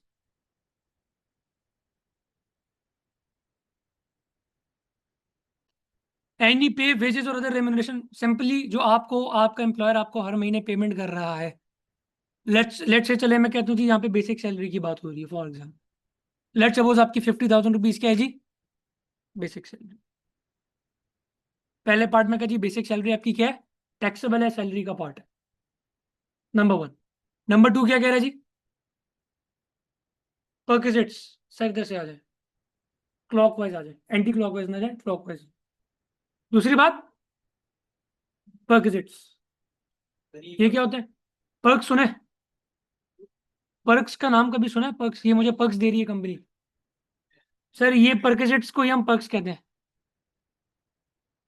मतलब इन काइंड अगर आपको कोई कंपनी बेनिफिट प्रोवाइड कर रही है, गाड़ी दे दी, अकोमोडेशन दे दी, ठीक है जी, नहीं अलाउंस किया है सर, गाड़ी दे दी, इन काइंड की बात की, बेनिफिट अगर आपको दे रही है, कोई इन काइंड बेनिफिट दे रही है, उसमें दो ही चीजें आ सकती हैं, गाड़ी भी आ सकती है, घर भी आ सकता है, हाँ मेडिकल भी आ सकता है आपका, ठीक है। टूर आपको दे रही है तो बहुत अच्छी बात है, घूम फिर के आए आप बाहर से, आगे बता रहा हूँ मैं आपको, ठीक है जी। तो सबसे पहली चीज गाड़ी, घर, लोन भी दे देती समटाइम्स, ठीक है, उसकी भी कुछ एक ट्रीटमेंट है, और ने वो सब इसके अंदर आ जाए, वो अलाउंस के अंदर उसको वो कर लेते हैं। LFA भी नहीं सर। बोनस वगैरह होते हैं? सर वो ये रहे आपके बोनसेस, अलाउंसेस के अंदर चले जाएंगे बोनसेस, सैलरी प्लस अलाउंसेस। एक बात सिंपली याद रखिएगा, ये आज से बहुत साल पहले था कि आपको टैक्स जो है बेसिक सैलरी पे करना पड़ता था, अब नहीं है। अब जो आपकी ग्रॉस सैलरी है आपको उसी पे क्या करना है, टैक्स पेमेंट करनी। अब उस ग्रॉस में आपकी बेसिक भी होगी, आपके अलाउंसेस डिफरेंट तरीके के हो सकते हैं जी, आपका रेंट अलाउंस हो, हाउस अलाउंस हो, कन्वेंस अलाउंस हो, आपका बेसिकली मेडिकल अलाउंस हो, एजुकेशनल अलाउंस हो, इन्फ्लेशन अलाउंस हो, जो भी अलाउंस है वो सारे के सारे आपकी सैलरी का पार्ट बनेंगे और आपने उस पर टैक्स पे करना। सर वो आगे चल के बताऊंगा ना, थोड़ा जनरल कॉन्सेप्ट समझ ले, ठीक है जी। तो इन कैश जो आपको पैसे रिसीव हो रहे हैं एम्प्लॉयर की तरफ से, सारे के सारे टैक्सेबल हैं सर। एक बात याद रखिएगा, कैश में आपको जो भी अलाउंस मिल रहा है, चाहे वो फ्यूल है, चाहे वो कन्वेंस है, चाहे वो होम अलाउंस है, चाहे वो कोई और अलाउंस है, अभी तक याद रखिएगा, यहां तक अभी जितनी मैं बात कर रहा हूं वो टोटल का टोटल 100% टैक्सेबल है, सैलरी का पार्ट है। सर वो भी यहां पर आ जाएगा sir, in benefit, in kind, in kind क्या चीज। हाँ मुझे बिल्कुल पता है मैडम, मैं अभी बहुत सारी स्टोरीज आस्ते आस्ते खोलूंगा आप लोग के ऊपर, फिर आपको समझ में आ जाएगी कहानी। और एक कंपनी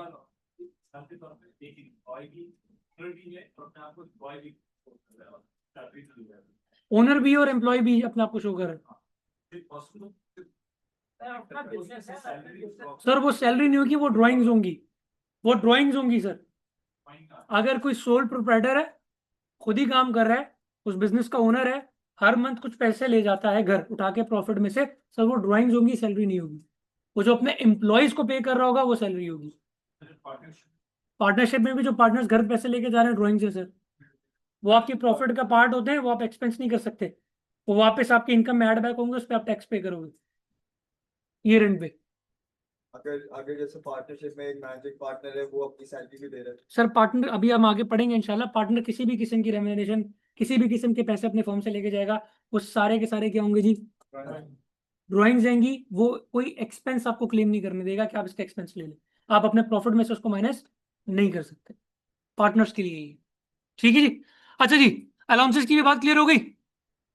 आ जाए जी रीइंबर्समेंट ऑफ, इसमें ऐड कर लीजिएगा पर्सनल एक्सपेंसेस,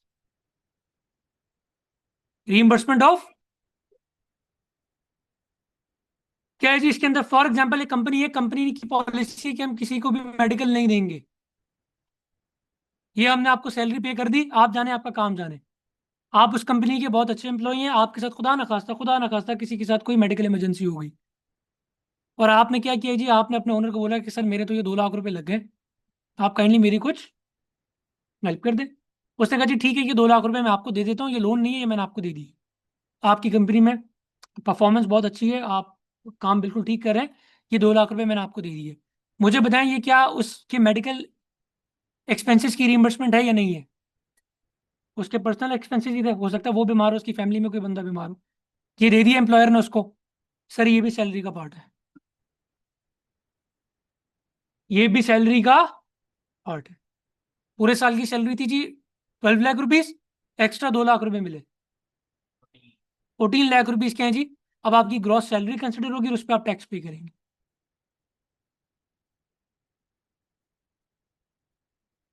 आगे चल के बता रहा हूँ, थोड़ा सा वेट कर ले। मेडिकल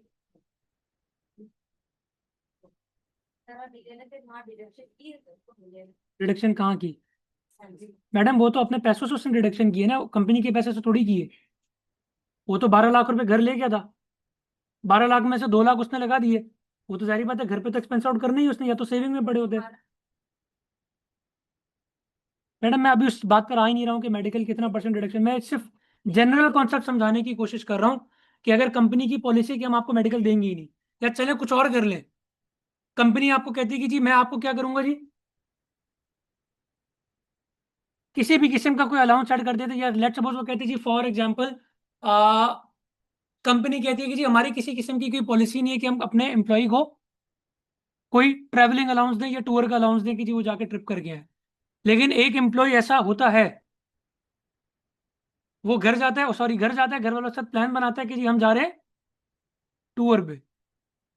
टूर पे चला गया, वापस आके कहता है सर खर्चा बहुत हो गया, काइंडली कुछ कर दें, कंसिडर कर दें। एम्प्लॉयर ने कहा यार ये बंदा है, ये भाग गया तो मेरा सारा काम जो है, एक एम्प्लॉय जरूर होता है ऐसी कंपनी में जिसने काफी सारे काम संभाले हुए होते हैं, बड़ा इंपॉर्टेंट पार्ट होता है कंपनी का। तो वो जो, मैडम अभी सब छोड़ दें बात, ये समझ लें कि ये सुपरवाइजर है कोई, या कोई मजदूर है ये। अभी सिंपली सिर्फ कॉन्सेप्ट समझ लें आप इस चीज का। अभी मैं आ ही नहीं रहा किस लेवल पे मिलेगा किस लेवल पे नहीं मिलेगा, सिर्फ हाइपोथेटिकली अज्यूम कर लें कि ये मिल रहा है आपको, ठीक है जी। और आपका एम्प्लॉयर क्या कहते हैं जी, ये लो यार ये 2 लाख रुपए ले लो, मसले वाली बात है, तुम घूमा है कंपनी, हमारी तरफ से तुम्हें ये खर्चा हम दे रहे हैं। पर्सनल एक्सपेंसेस की रिइंबर्समेंट हो गई ना। अभी आपके क्या होगा, सैलरी का पार्ट होगा, आपने उसके ऊपर टैक्स पे करना। क्लियर होगी बात? आप ख्वाब से बाहर निकले, ऐसा होता नहीं है, सिर्फ समझाने के लिए आपको बताया। सर कैश दें बैंक दे जो भी है सर, वो अलग बात है कि आपने डिक्लेयर किया नहीं किया।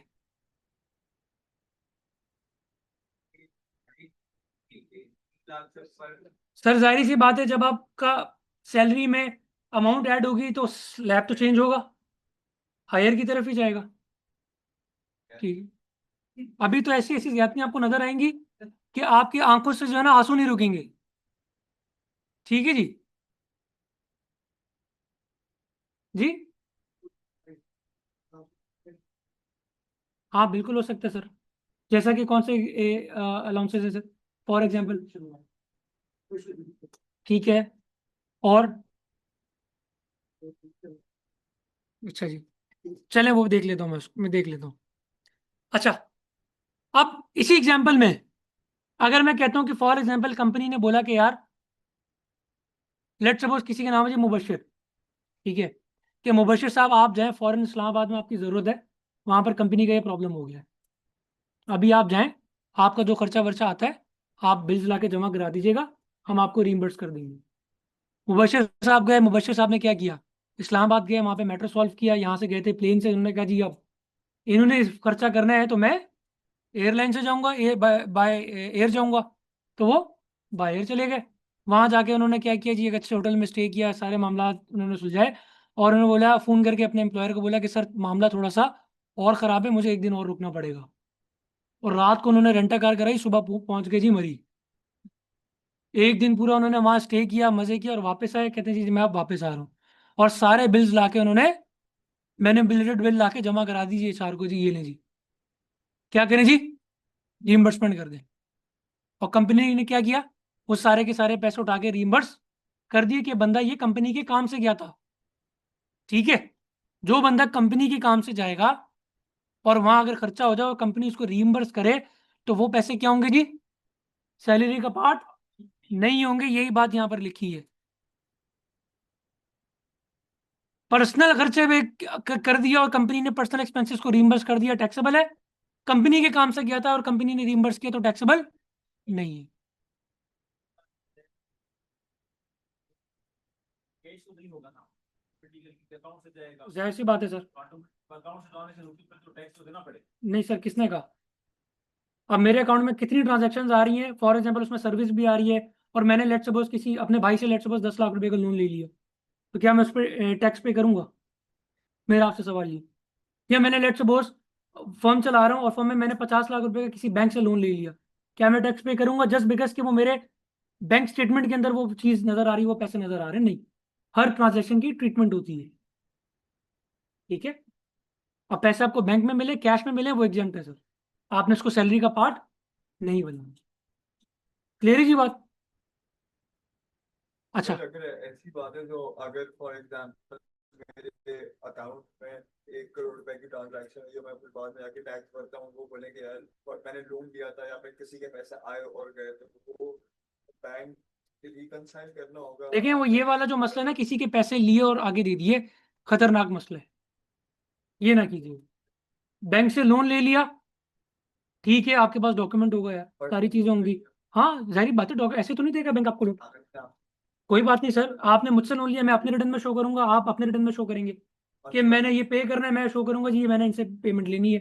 उस पर टैक्स नहीं, देयर इज नो टैक्स। ठीक है जी, कोई मसला, देखें जहां तक आप चीजों को जस्टिफाई कर सकते हैं, आपके पास एविडेंस आप करें। लेकिन लोग यहाँ पे करते क्या है, वीजा के लिए स्टेटमेंट बनाने के लिए सबके पैसे अपने अकाउंट में डालते हैं, फिर बाहर निकालते हैं, लाओ मुझे दे दो मैं कर दूंगा काम। उनके लिए प्रॉब्लम होती है। क्या? ईयर एंड पे आपका लेट सपोज आपका बैंक स्टेटमेंट चली हुई है 30 मिलियन की, 3 करोड़ पे, और आप अपनी इनकम शो कर रहे हैं 3 लाख रुपए, टैक्स तो आपने पे करना नहीं है। तो एफबीआर आपसे क्वेश्चन नहीं कर सकता, भाई 3 करोड़ रुपए की आपकी ट्रांजैक्शन है, 3 लाख रुपए इनकम कैसे जस्टिफाई तो करो, 3 करोड़ को रिकनसाइल कैसे करोगे? हाँ, कितना लोन लोगे भाई? कौन दे रहा है 3 करोड़ का लोन? मुझे भी दिलवा दो। सर अगर जस्टिफाइड हो तो फिर एफबीआर यस एग्जैक्टली, यही बताना चाह रहा हूँ। सर यहाँ पे क्वेश्चन और अराइज होता है कि जो पर्सन जो है ना ऑलरेडी जो मतलब सेल टैक्स में रजिस्टर्ड है, ठीक है, और इसी तरह है मतलब उनके इनकम वो जो है ना कमिश्नर, जीएसटी वाला कमिश्नर, वो टर्नओवर को देखता है, बिल्कुल करता है सर, नोटिस सेट करता है, इसी बिल्कुल तरह सर, practice में बिल्कुल होता है सर। सेल्स टैक्स वाला तो ज्यादा मसले में, सर ऑलरेडी सेल टैक्स में रजिस्टर्ड है। सेल्स टैक्स वाले तो ज्यादा प्रॉब्लम के अंदर है सर, क्योंकि वो हर महीने सेल रिपोर्ट करते हैं, और जब वो अपनी इनकम रिपोर्ट करते हैं वहां पे, तो अगर उसमें कोई कॉन्ट्रडिक्शन आता है तो नोटिस आ जाता है उनको वहां पे। क्या मतलब? आप अपने मंथली रिटर्न फाइल कर रहे हैं सेल्स टैक्स का, उसमें लिख रहे हैं कि मेरी महीने की 10 लाख रुपए की सेल है, साल की कितनी होगी सर? 120, ठीक है। और आप अपने इनकम टैक्स रिटर्न में जाके लिख रहे हैं जी मेरी सेल हुई है 90 लाख रुपीज, ये हम खुद केस देखा है मैंने।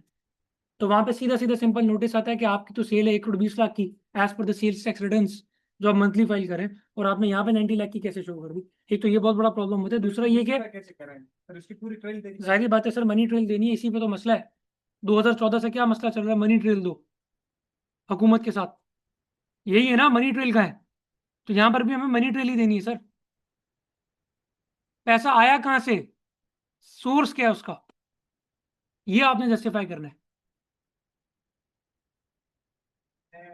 मैंने लोन दिया है 20% तो मैं मानता हूँ, और ये दिखाई कि मैंने ये इनको देना है, पर ये जस्टिफाई नहीं कि जब बात दे रहा है कि 3 लाख मंथली आपकी सकती है, आप 3 करोड़ दिखा रहे हो, तो लोन पे इसको जस्टिफाई नहीं कर सकते। मैं दिखा रहा हूँ कि मुझे इस बंदे को देना है। हाँ, तो जब आपने रिटर्न में दिखा दिया तो बहुत अच्छी बात है सर, आपने दिखा दिया। लेकिन समटाइम्स लोग क्या करते हैं कि कुछ भी नहीं शो करते, ट्रांजैक्शन उनकी इतनी चली हुई होती है और उनका रिटर्न जो है बिल्कुल साइलेंट होता है, तब वहां पे नोटिस आने के चांसेस होते हैं।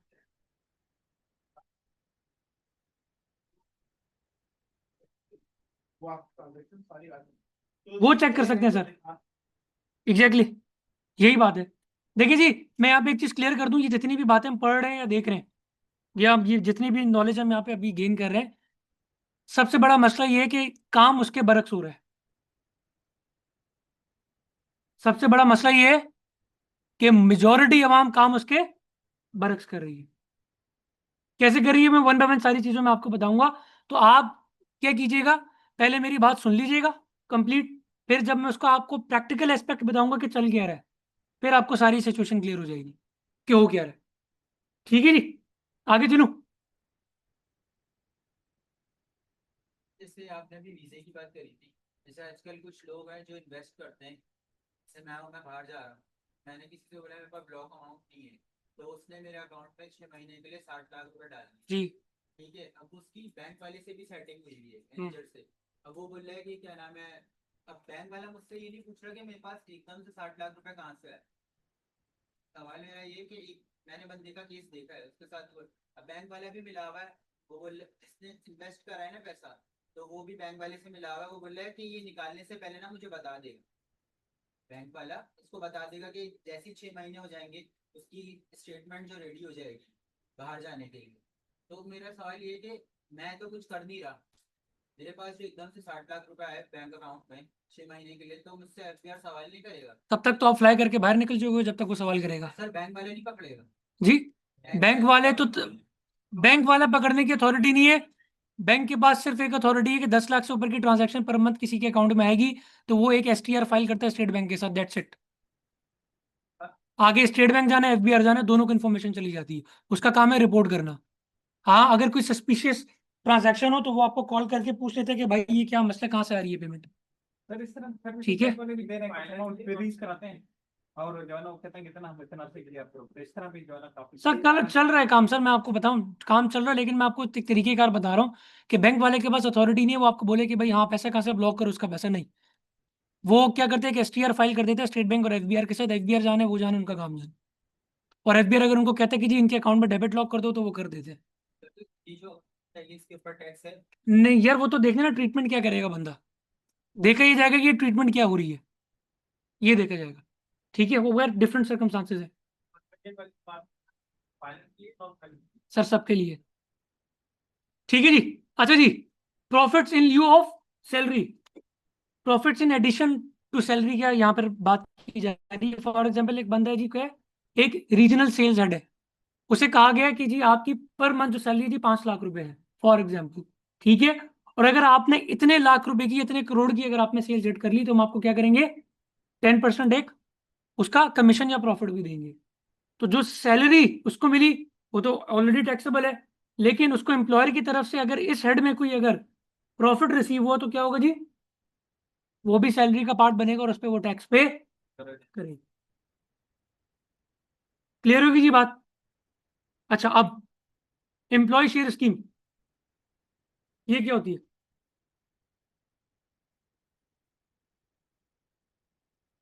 कंपनी अपने शेयर्स अपने एम्प्लॉयज को देती है एट डिस्काउंटेड रेट या फ्री ऑफ कॉस्ट। फायदा है एम्प्लॉयज का या नहीं? बिल्कुल उनका फायदा है, लेकिन एफबीआर कहता है ये फायदा हमें हजम नहीं हो रहा, आप इस पे क्या करो, कैसे टैक्स पे करो वो हम आगे देखेंगे इंशाल्लाह। तो वो बंदा जिसको कंपनी की तरफ से 100 शेयर्स फ्री ऑफ कॉस्ट मिले, मिल तो गए, लेकिन क्या करना है, वो उसको अपने सैलरी का पार्ट बनाएगा और जो टैक्स बनता है उस पर टैक्स पे करेगा। पेंशन,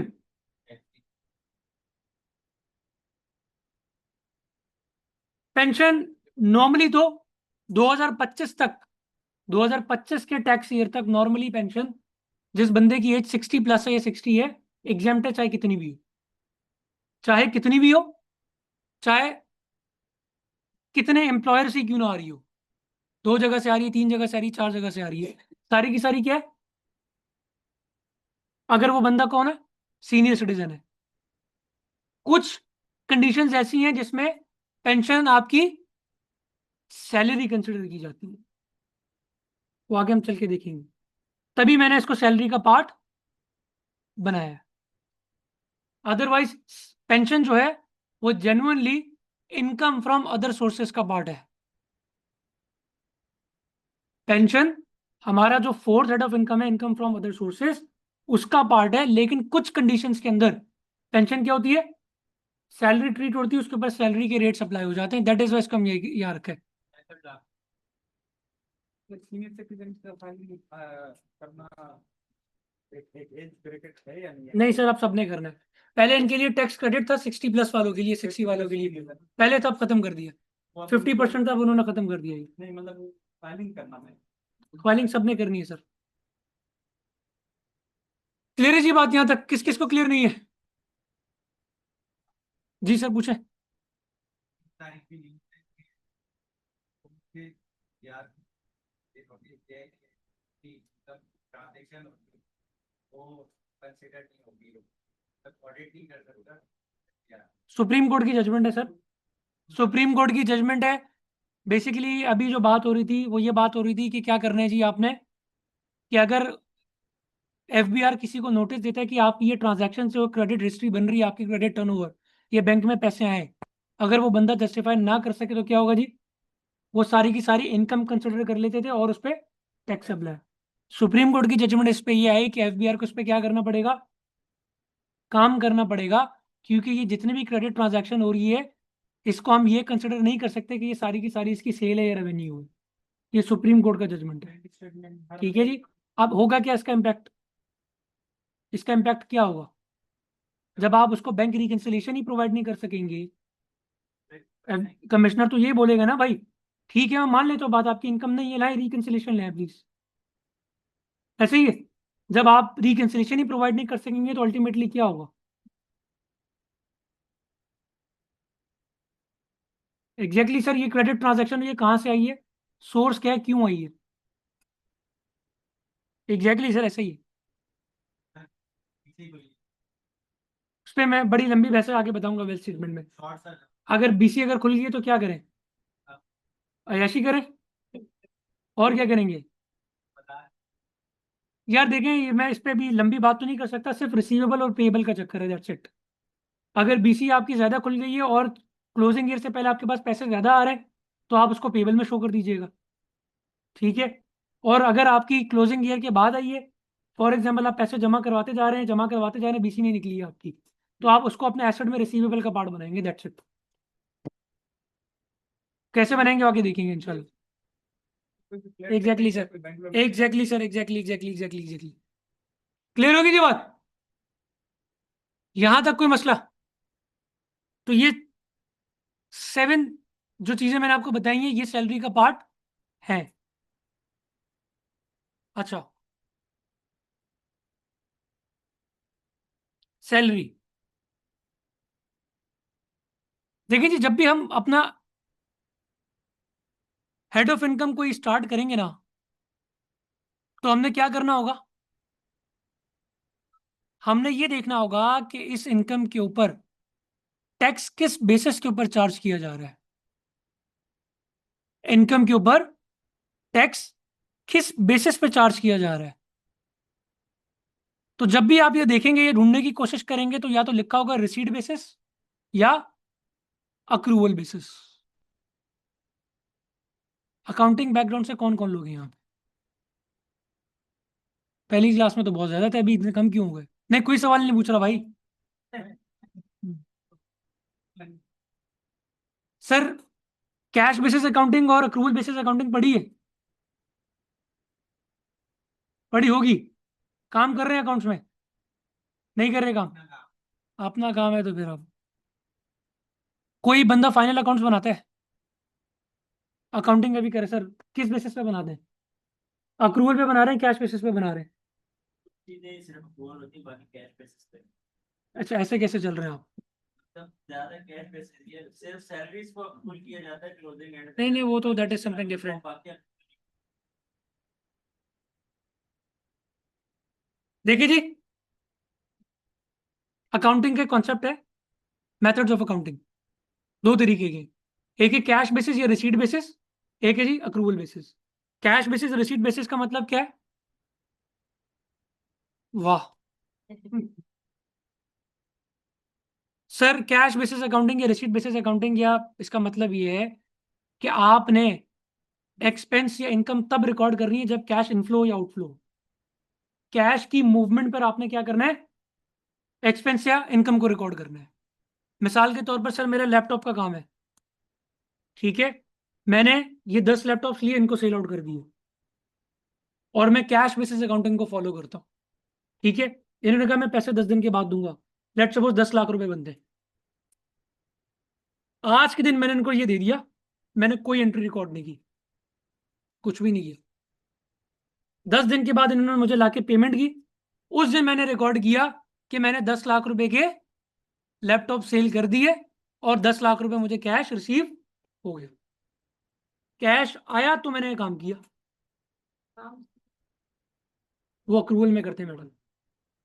नंबर 2, मैंने क्या किया कि बिजली का बिल था जी, फॉर एग्जाम्पल लेट सपोज 30 तारीख उसकी लास्ट डेट है, ठीक है। और या चले सैलरीज का कर ले, सितंबर की मंथ में मंथ क्लोज होगा और मैं अक्टूबर में जाके सैलरीज पे करूंगा। ऐसा ही नॉर्मली कंपनी यही करती है। कैश बेसिस अकाउंटिंग के अंदर क्या होगा? ये महीना क्लोज हो गया, 3-4 अक्टूबर को जब मैं जाके सैलरीज पे करूंगा, उस दिन मैं रिकॉर्ड करूंगा एक्सपेंस कि मैंने सैलरीज पे कर दी सितंबर की अपने एम्प्लॉयज को। ये होता है कैश बेसिस के अंदर। अक्रूवल बेसिस में क्या होता है कि मैंने इसी एग्जांपल लिखूं कि जी मैंने इनको क्या दिया, लैपटॉप सेल कर दिए। किस पे सेल किए? क्रेडिट पे। 10 दिन बाद इन्होंने मुझे देने हैं पैसे। जिस दिन मैंने इनको ये सेल किया उसी दिन मैंने एंट्री रिकॉर्ड कर ली सेल की। मैंने अपना अकाउंट रिसीवेबल किया डेबिट और सेल की क्रेडिट। मैंने उसी दिन सेम डे पे मैंने सेल बुक की और मैंने एक इनका अकाउंट ओपन कर दिया अकाउंट रिसीवेबल के नाम से कि मुझे इनसे ये पैसे मिलने। ये क्या है जी? पैसे अभी नहीं है, कैश इन नहीं हुआ, लेकिन मैंने क्या किया, मैंने वो इनकम बुक कर ली। अब इसी तरीके से एक्सपेंस का क्या हुआ, 30 सितंबर को सबकी सैलरीज ड्यू हो गई, तो मैं क्या करूंगा, 30 सितंबर को आके एक लाइबिलिटी की एंट्री पास करूंगा।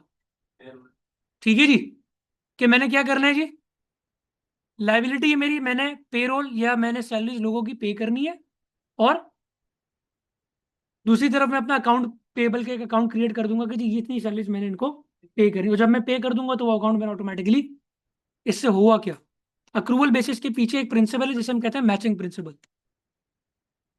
मैचिंग प्रिंसिपल कहता है जो इनकम है ना, उसके अगेंस्ट जो भी एक्सपेंसेस है उसी में आप उसको बुक करें और उसी पीरियड में बुक करें आप। अब मैं यही एग्जांपल लेके आ जाता हूँ 30 जून को। 30 जून को मेरा फाइनेंशियल ईयर खत्म होना है, मैंने 30 जून को 50 लाख रुपए की सेल कर दी। अगर तो मैं कैश बेसिस अकाउंटिंग को फॉलो कर रहा हूं तो मैं तो बच गया, क्यों, पैसे तो मिले नहीं, मैंने क्रेडिट पे सेल किया था।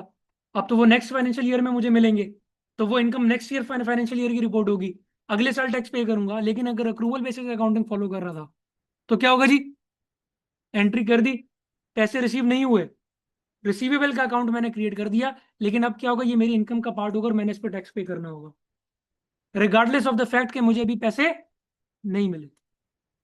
तो इनकम टैक्स ऑर्डिनेंस हमें खुद बताएगा कौन सी हेड ऑफ इनकम में आपने जो कैलकुलेशन करनी है वो रिसीट बेसिस पे करनी है, और कौन सी हेड ऑफ इनकम में अक्रूवल बेसिस पे करनी है। तो यहां पर पहला पॉइंट क्या लिखा हुआ है, सैलरी इज टैक्सेबल ऑन, मतलब कि कैश बेसिस पे मिल रही है आपको, टैक्स चार्ज किया जाएगा। मतलब क्या हुआ, फॉर एग्जाम्पल मैंने जुलाई 2024 से लेके काम स्टार्ट किया, और कंपनी ने मुझे सैलरी पे की मार्च में लास्ट, और कंपनी ने कहा यार आपको 2-3 महीने वेट करना पड़ेगा, हम आपको सैलरीज पे कर देंगे, कुछ मसला हो गया।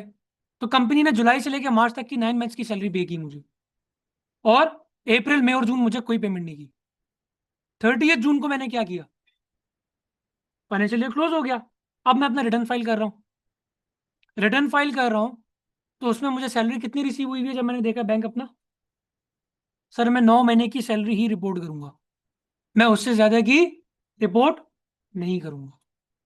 क्यों, क्योंकि यहां पर लिखा हुआ है कि salary is taxable on listed basis. जी सर बिल्कुल, कैश बेसिस की जब रिसीव होगी तभी आपने उस पर टैक्स पे करना है। नंबर 2,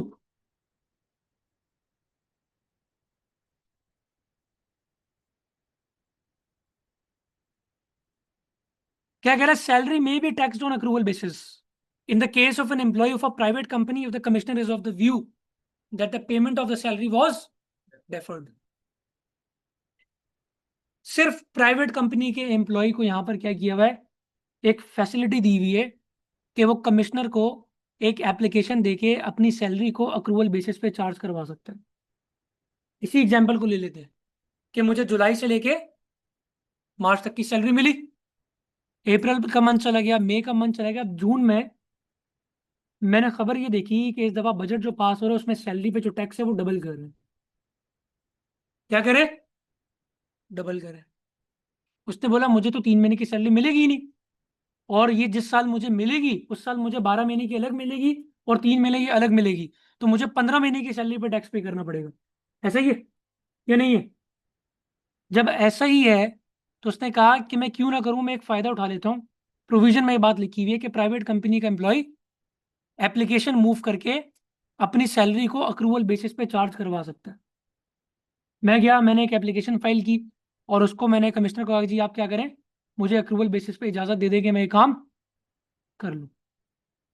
हुआ क्या, 9 महीने की मुझे सैलरी मिली थी, 30 जून तक मुझे 3 महीने की रिमेनिंग सैलरी नहीं मिली। जब मैं रिटर्न फाइल करूंगा तो मैं वहां 9 महीने की जगह 12 महीने की सैलरी पुटअप करूंगा। इवन दो कैश में मुझे कितनी रिसीव हुई है, 9 मंथ्स की, 3 मंथ्स की नहीं हुई। जस्ट बिकॉज सेकेंड पॉइंट का सहारा लेते हुए मैंने क्या किया कि 3 महीने की सैलरी मैंने एडवांस में टैक्स करवा दी। जब अब नेक्स्ट फाइनेंशियल ईयर के अंदर मुझे ये सैलरी रिसीव होगी 3 महीने की, तो मैं क्या करूंगा, इसको टैक्स कैलकुलेट करने के लिए इस 3 महीने को एक्सक्लूड कर दूंगा, बाकी 12 मंथ्स को इंक्लूड करूंगा।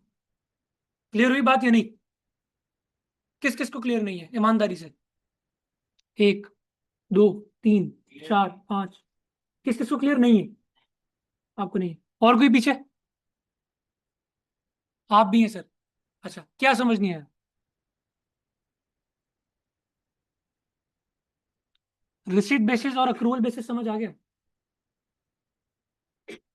समझ आ गई कहानी? जुलाई से लेके मार्च तक की सैलरी मिली, 9 मंथ्स की, 3 महीने की सैलरी नहीं मिली, रिटर्न फाइल किया, 9 महीने की सैलरी बुक कर ली। ऐसा ही है, क्योंकि मिली 9 महीने की है तो टैक्स भी क्या करूंगा, 9 महीने पे करूंगा ना, कॉमन सेंस। ठीक है जी। लेकिन ऑन द अदर हैंड आपको ये ऑप्शन दे दिया गया प्राइवेट कंपनी के एम्प्लॉय को कि आप अपनी जो सैलरी आपको रिसीव अभी नहीं हुई है, कंपनी ने लेट कर दी है, तो आप उसको एडवांस में टैक्स करवा सकते हैं। ये कॉन्सेप्ट बता रहा हूँ। डेफर हो जाती है बिल्कुल। अब मैं उसका प्रैक्टिकल सोल्यूशन आपको बताऊंगा इसके बाद। तो क्या किया जी, प्राइवेट कंपनी के एम्प्लॉयज को कहा हुआ है कि आप क्या करें, अगर कंपनी ने डेफर कर दी है, नो प्रॉब्लम एट ऑल, एक एप्लीकेशन रेडी करें और हमें एप्लीकेशन दे दें कि हमें एडवांस में अपनी सैलरी बुक कर रहे हैं 4। उसके लिए कोई रीजन होगा ना। रीजन मैंने आपको बताया क्या, बजट। आपने देखा कि जी बजट आ रहा है तो उसमें नेक्स्ट फाइनेंशियल ईयर के अंदर सैलरी के रेट्स इंक्रीज हो रहे हैं। अब इनके इंक्रीज होने की वजह से, और इन्होंने जो मेरी पेमेंट डेफर की है, तो मुझे तो ज्यादा टैक्स पे करना पड़ जाएगा। तो आपने क्या किया कि आपने एक एप्लीकेशन देके परमिशन ले ली कि ये 3 महीने की सैलरी इसी फाइनेंशियल ईयर में बुक करवा दें। आप अपने फिर अपने रिटर्न ओपन किया, रिटर्न ओपन करने के बाद आपने क्या किया, 9 लाख तो आपको एक्चुअल में मिले थे, लेकिन आपने सैलरी कितनी लिखी, 12 लाख। जी 3 लाख आप रिसीवेबल शो करेंगे। क्लियर होगी मैडम बात? क्लियर है जी? सर क्लियर है? सर आपको क्लियर है? अच्छा जी। तो ये काम अब आपने करना। अब मसला, आप प्रैक्टिकल सिनेरियो सुनिएगा। अगर आपकी सैलरी है 50,000, लाख रुपए, 1.5 लाख, 2 लाख, 3 लाख, कोई मसला नहीं। एफबीआर को क्या पता कि आप को पैसे रिसीव हुए या नहीं हुए, तो लोग क्या कर दें, अगर नहीं भी मिले तो पूरी की पूरी सैलरी डाल के बुक करा दी विदाउट एनी परमिशन। ये प्रॉब्लम कब आती है, जब आपकी सैलरी हो 10 लाख, 15 लाख, 20 लाख, 25 लाख, आपको बोनसेस मिल रहे हो और आप पूरे साल में 10, 15, 20 मिलियन की सैलरी घर लेकर जा रहे हो, वहां ये प्रॉब्लम्स आती है। छोटी सैलरी के अंदर ये इशू इतना बड़ा नहीं है। क्लियर होगी जी बात? कोई क्वेश्चन यहाँ तक? अच्छा, नेक्स्ट पॉइंट इज, क्या लिखेगी?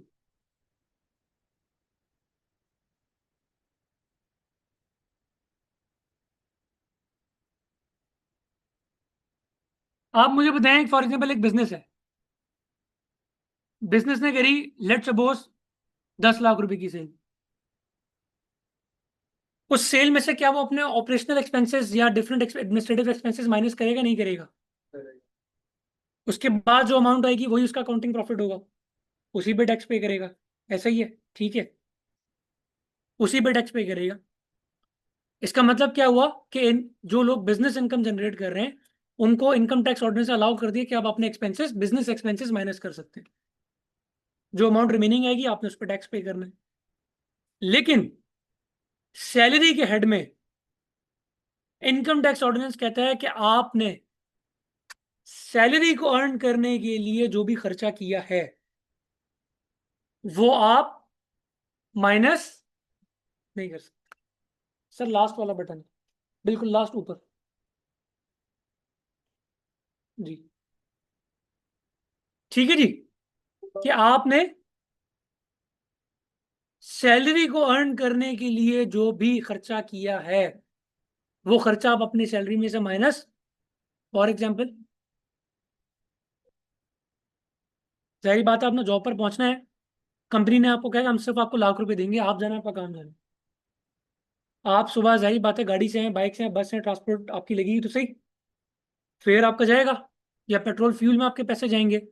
तो आप अपने एम्प्लॉयर को ये नहीं कह सकते मेरा महीने का 30,000 रुपये फ्यूल का खर्चा है तो मेरी सैलरी में से ये माइनस करके टैक्स डिडक्ट करो, पॉसिबल नहीं। तो सैलरी को अर्न करने के लिए किसी भी किस्म का एक्सपेंस आप माइनस नहीं कर सकते, इसीलिए कहते हैं कि जी सैलरी जो टैक्सेबल होती है वो ग्रॉस पे होती है, तो ग्रॉस सैलरी आपकी टैक्सेबल है, किसी भी किस्म की कोई डिडक्शन अलाउ नहीं है। बात क्लियर होगी?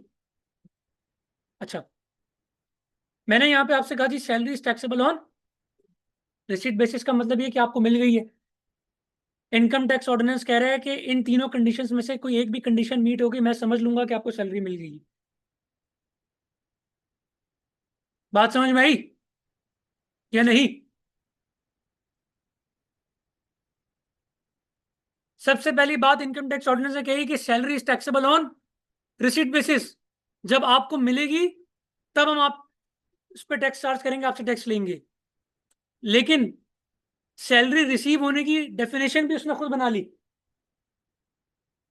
क्या डेफिनेशन है जी? 3 कंडीशंस दे दी, इसमें से कोई एक भी कंडीशन मीट हो गई तो एफबीआर ये समझेगा कि आपको सैलरी मिल गई और आपको क्या करना पड़ेगा? टैक्स पे करना। Number 1, actually receive by the employee. Very simple, actual में आपको पेमेंट दे दी, आपके बैंक में आ गई, आपने खा लिए पी लिए जो भी कर लिए, रिसीव है जी, इस पर टैक्स आपको पे करना। Number 2, applied on behalf of the employee at the instruction of the employer under any law. Let suppose आप एक सैलरीड पर्सन है और आपने एक बैंक से 15 लाख रुपए का लोन उठाया है और बैंक ने क्या किया जी? आपसे कॉन्ट्रैक्ट साइन किया कि अगर आप डिफॉल्ट हो गए, ठीक है, या आप पेमेंट जिस मंथ ना कर सके, तो हम क्या करेंगे कि हम आपके एम्प्लॉयर को इंस्ट्रक्शंस देके, एक नोटिस देके आपकी सैलरी अपने पास मंगवा सकते हैं। अगर ये काम हो गया तो क्या होगा जी? सैलरी रिसीव्ड कंसिडर की जाएगी कि सैलरी आपको मिल गई। क्लियर है जी बात? Number 3, made available to the person. आप एक बहुत शहनशाह लोग हैं, ठीक है, आपको आपने एम्प्लॉयर ने चेक बना के दिया जी, ये लें सैलरी आपकी। आपने कहा जब जरूरत होगी तब कैश करा लूंगा, बैंक में कर दूंगा डिपॉजिट। 6 महीने की जो वैलिडिटी होती है चेक की, ठीक है जी, और आप उसको लेके घूमे जा रहे हैं और आपका फाइनेंशियल ईयर क्लोज हो गया। जब आप अपना रिटर्न फाइल करने के लिए बैठे तो आपने देखा कि जी लास्ट मंथ की सैलरी तो मेरे अकाउंट में आई ही नहीं, लेकिन चेक मेरे पास अवेलेबल है। तो क्या होगा जी? आप बोलेंगे 12 महीने की जगह 11 महीने की सैलरी बुक करो। एफबीआर बोलेगा नहीं, पूरे 12 की 12 महीने की सैलरी बुक करो। क्यों? क्योंकि ये सैलरी आपके एम्प्लॉयर ने आपको दे दी थी, अवेलेबल कर दी थी, आपने कैश नहीं करवाया, आपने क्लियरिंग में नहीं डाला चेक, या आपने ट्रांसफर नहीं किया चेक। क्लियर होगी जी बात?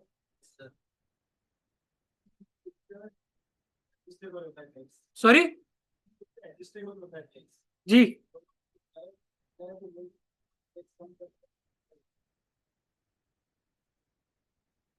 यूटिलिटी बिल के थ्रू एडजस्टमेंट तो बन सकती है, लेकिन आप उसको फ्यूचर फोरकास्टिंग कैसे दे सकते हैं कितना टैक्स कटेगा उसके ऊपर? वो तो पूरे 12 महीने की फॉरवर्ड वर्किंग करके बैठ के आपका एक फिक्स टैक्स काटता है। यूटिलिटी तो हर महीने चेंज होगी, वो कैसे एडजस्ट करेगा? ये सिनेरियो उस चीज के अंदर पॉसिबल है कि फॉर एग्जाम्पल आपने प्रॉपर्टी ले ली, प्रॉपर्टी पे टैक्स कट गया। जब प्रॉपर्टी पे टैक्स कटा तो क्या होगा जी? आप जाएंगे वो चालान जाके अपने एचआर डिपार्टमेंट को देंगे, वो आपकी सैलरी में उसको एडजस्ट कर देंगे, क्योंकि वन टाइम इवेंट है, हर दफा थोड़ी होने। यूटिलिटी में तो वो आपकी जो कॉस्ट है वो तो वेरिएबल है, फ्लक्चुएट करेगी, कभी टैक्स ज्यादा होगा कभी कम होगा, तो वो वर्किंग कैसे करेंगे? करेंगे, पॉसिबल ही नहीं है। रिफंड का चक्कर तो फिर सर सैलरी वालों की हो जाती है, इनकम फ्रॉम बिजनेस वालों का प्रॉब्लम है।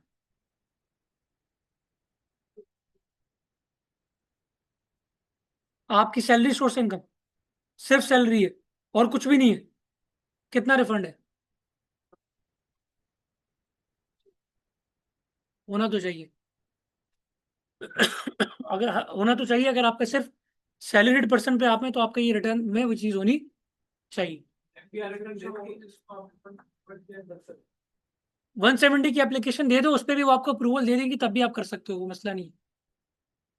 सर ये यूटिलिटीज का एडजस्टमेंट आप करें, इस देखें जो इतना बड़ा लाभ जाए, मतलब उस यूटिलिटीज उसकी नेम पे हो, फिर वो क्या सर, अगर वो बंदा टेनेंट हो तो फिर क्या करेंगे आप?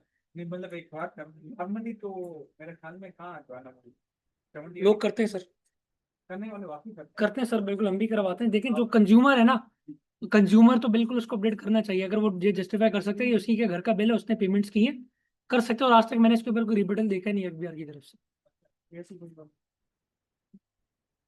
हाँ जी, यहाँ तक बात क्लियर है, कोई मसला? तो ये अभी हमने जितनी चीजें पढ़ी हैं आज, कितनी फीसद समझ में आ गई हैं?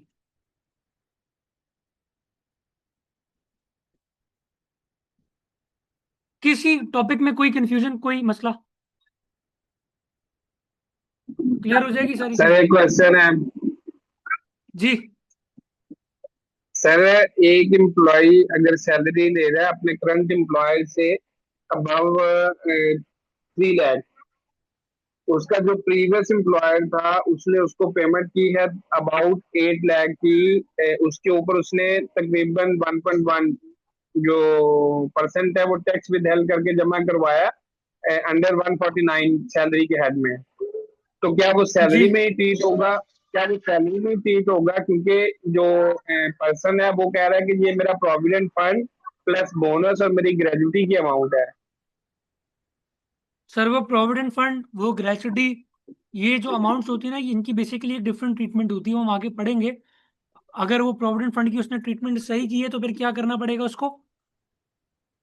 वो किसी कंडीशन के अंदर एग्जेम्प्ट होती है, कुछ कंडीशंस के अंदर वो टैक्सेबल होती है।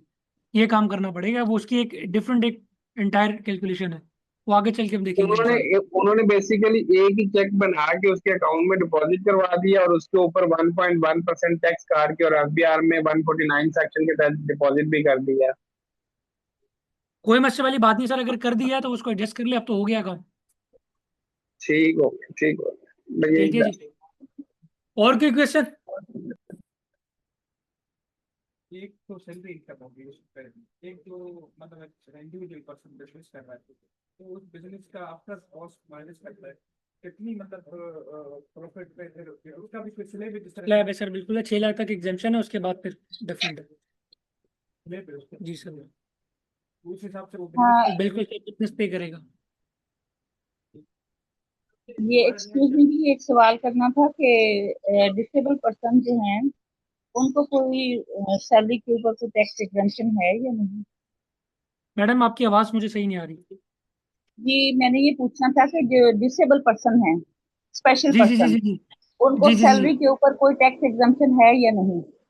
मेरे ख्याल में मैंने अभी तक तो ऐसा कुछ देखी नहीं, इससे पहले शायद थी, आज से 4 5 6 साल पहले, लेकिन अभी तक तो कोई एग्जेम्पशन अवेलेबल नहीं है सही, सैलरी के ऊपर। ठीक है। जी सर।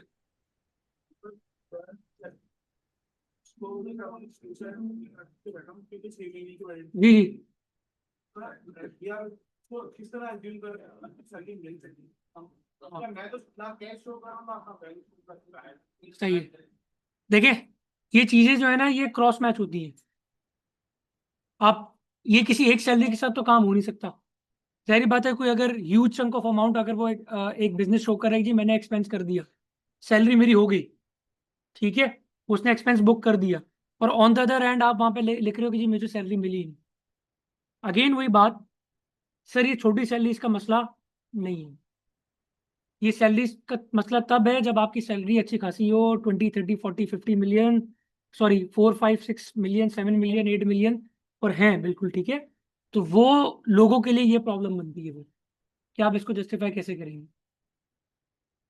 ठीक है, ये काम देखें, डिक्लेरेशन के वक्त आप कुछ भी कर सकते हैं। जब आप रिटर्न फाइल कर रहे हैं ना, तो आप अपनी इनकम जीरो भी कर सकते हैं और करोड़ भी कर सकते हैं, ये आपके अपने ऊपर है। लेकिन वहां से जब नोटिस आएगा तब आपको चीजें जस्टिफाई करनी है कि आपने क्यों किया। ठीक है, और कोई क्वेश्चन? जी, स्लैब आपको बिल्कुल मिल जाएंगे। मैं, अच्छा जी देखिए, अगर कोई अभी रेडी उस पर देखना चाह रहा है रेफरेंस पे कि जी मुझे सैलरी के रेट्स या डिफरेंट टैक्स रेट्स मिल जाए, तो मैं अपना टैक्स कार्ड भी आपको भेज दूंगा। और अगर आप वैसे भी अगर देखना चाह रहे हैं तो आप यहाँ पर किसी भी कंपनी का डिफरेंट सीए फर्म्स हैं, ऑडिट फर्म्स हैं, टैक्स फर्म्स हैं, लीगल फर्म्स हैं, उनके टैक्स कार्ड जो दें। तो मैं यहाँ अगर लिखता हूँ टीएजीएम का टैक्स कार्ड 2026,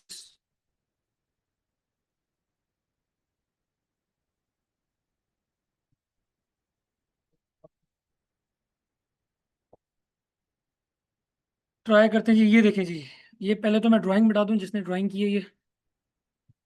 अच्छा जी,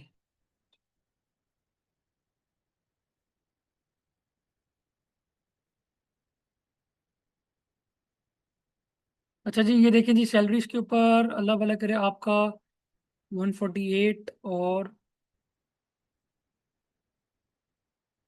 ये रहा जी सैलरीज पे। ठीक है,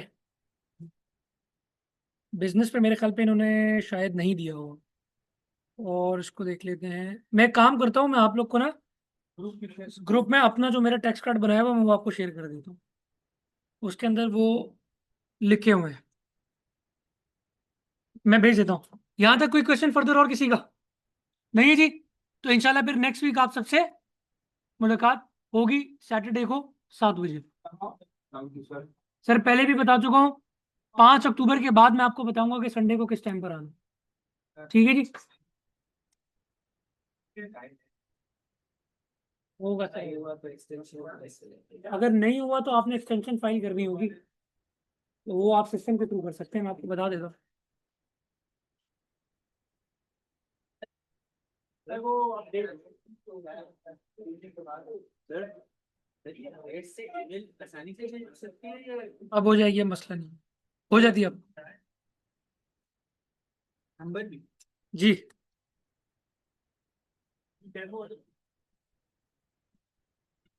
अभी डेमो करवा दूं आपको? क्या बात है सर, अभी मैं सिर्फ इनको बता रहा हूँ कि इन्होंने वो कैसे फाइल करनी है एक्सटेंशन। ये रही सर, और ये रही जी। ठीक है, मैं अगर इसको कहता हूँ जी, लेट सपोज मैं अपने लिए अगर कर रहा हूँ, टैक्स पीरियड कौन सा है जी?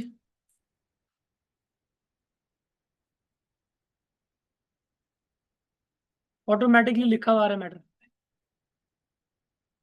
सेव करके सबमिट कर दें। 30 तारीख से पहले कीजिएगा, लेकिन 30 तारीख को भी कर दे, लेकिन 12 बजे से पहले। ठीक है, 30 तारीख को ही करना है। नहीं नहीं, उससे पहले करना है या उसी दिन करना है सर? हो जाएगा, 15 दिन की तो डेफिनेटली मिलेगी। अगर नहीं भी होती, अगर आपने फाइल कर दी तो 15 दिन आपको मिल जाएगी। ठीक है जी, और कोई क्वेश्चन? सर ईमेल का बताए ना कैसे ईमेल का?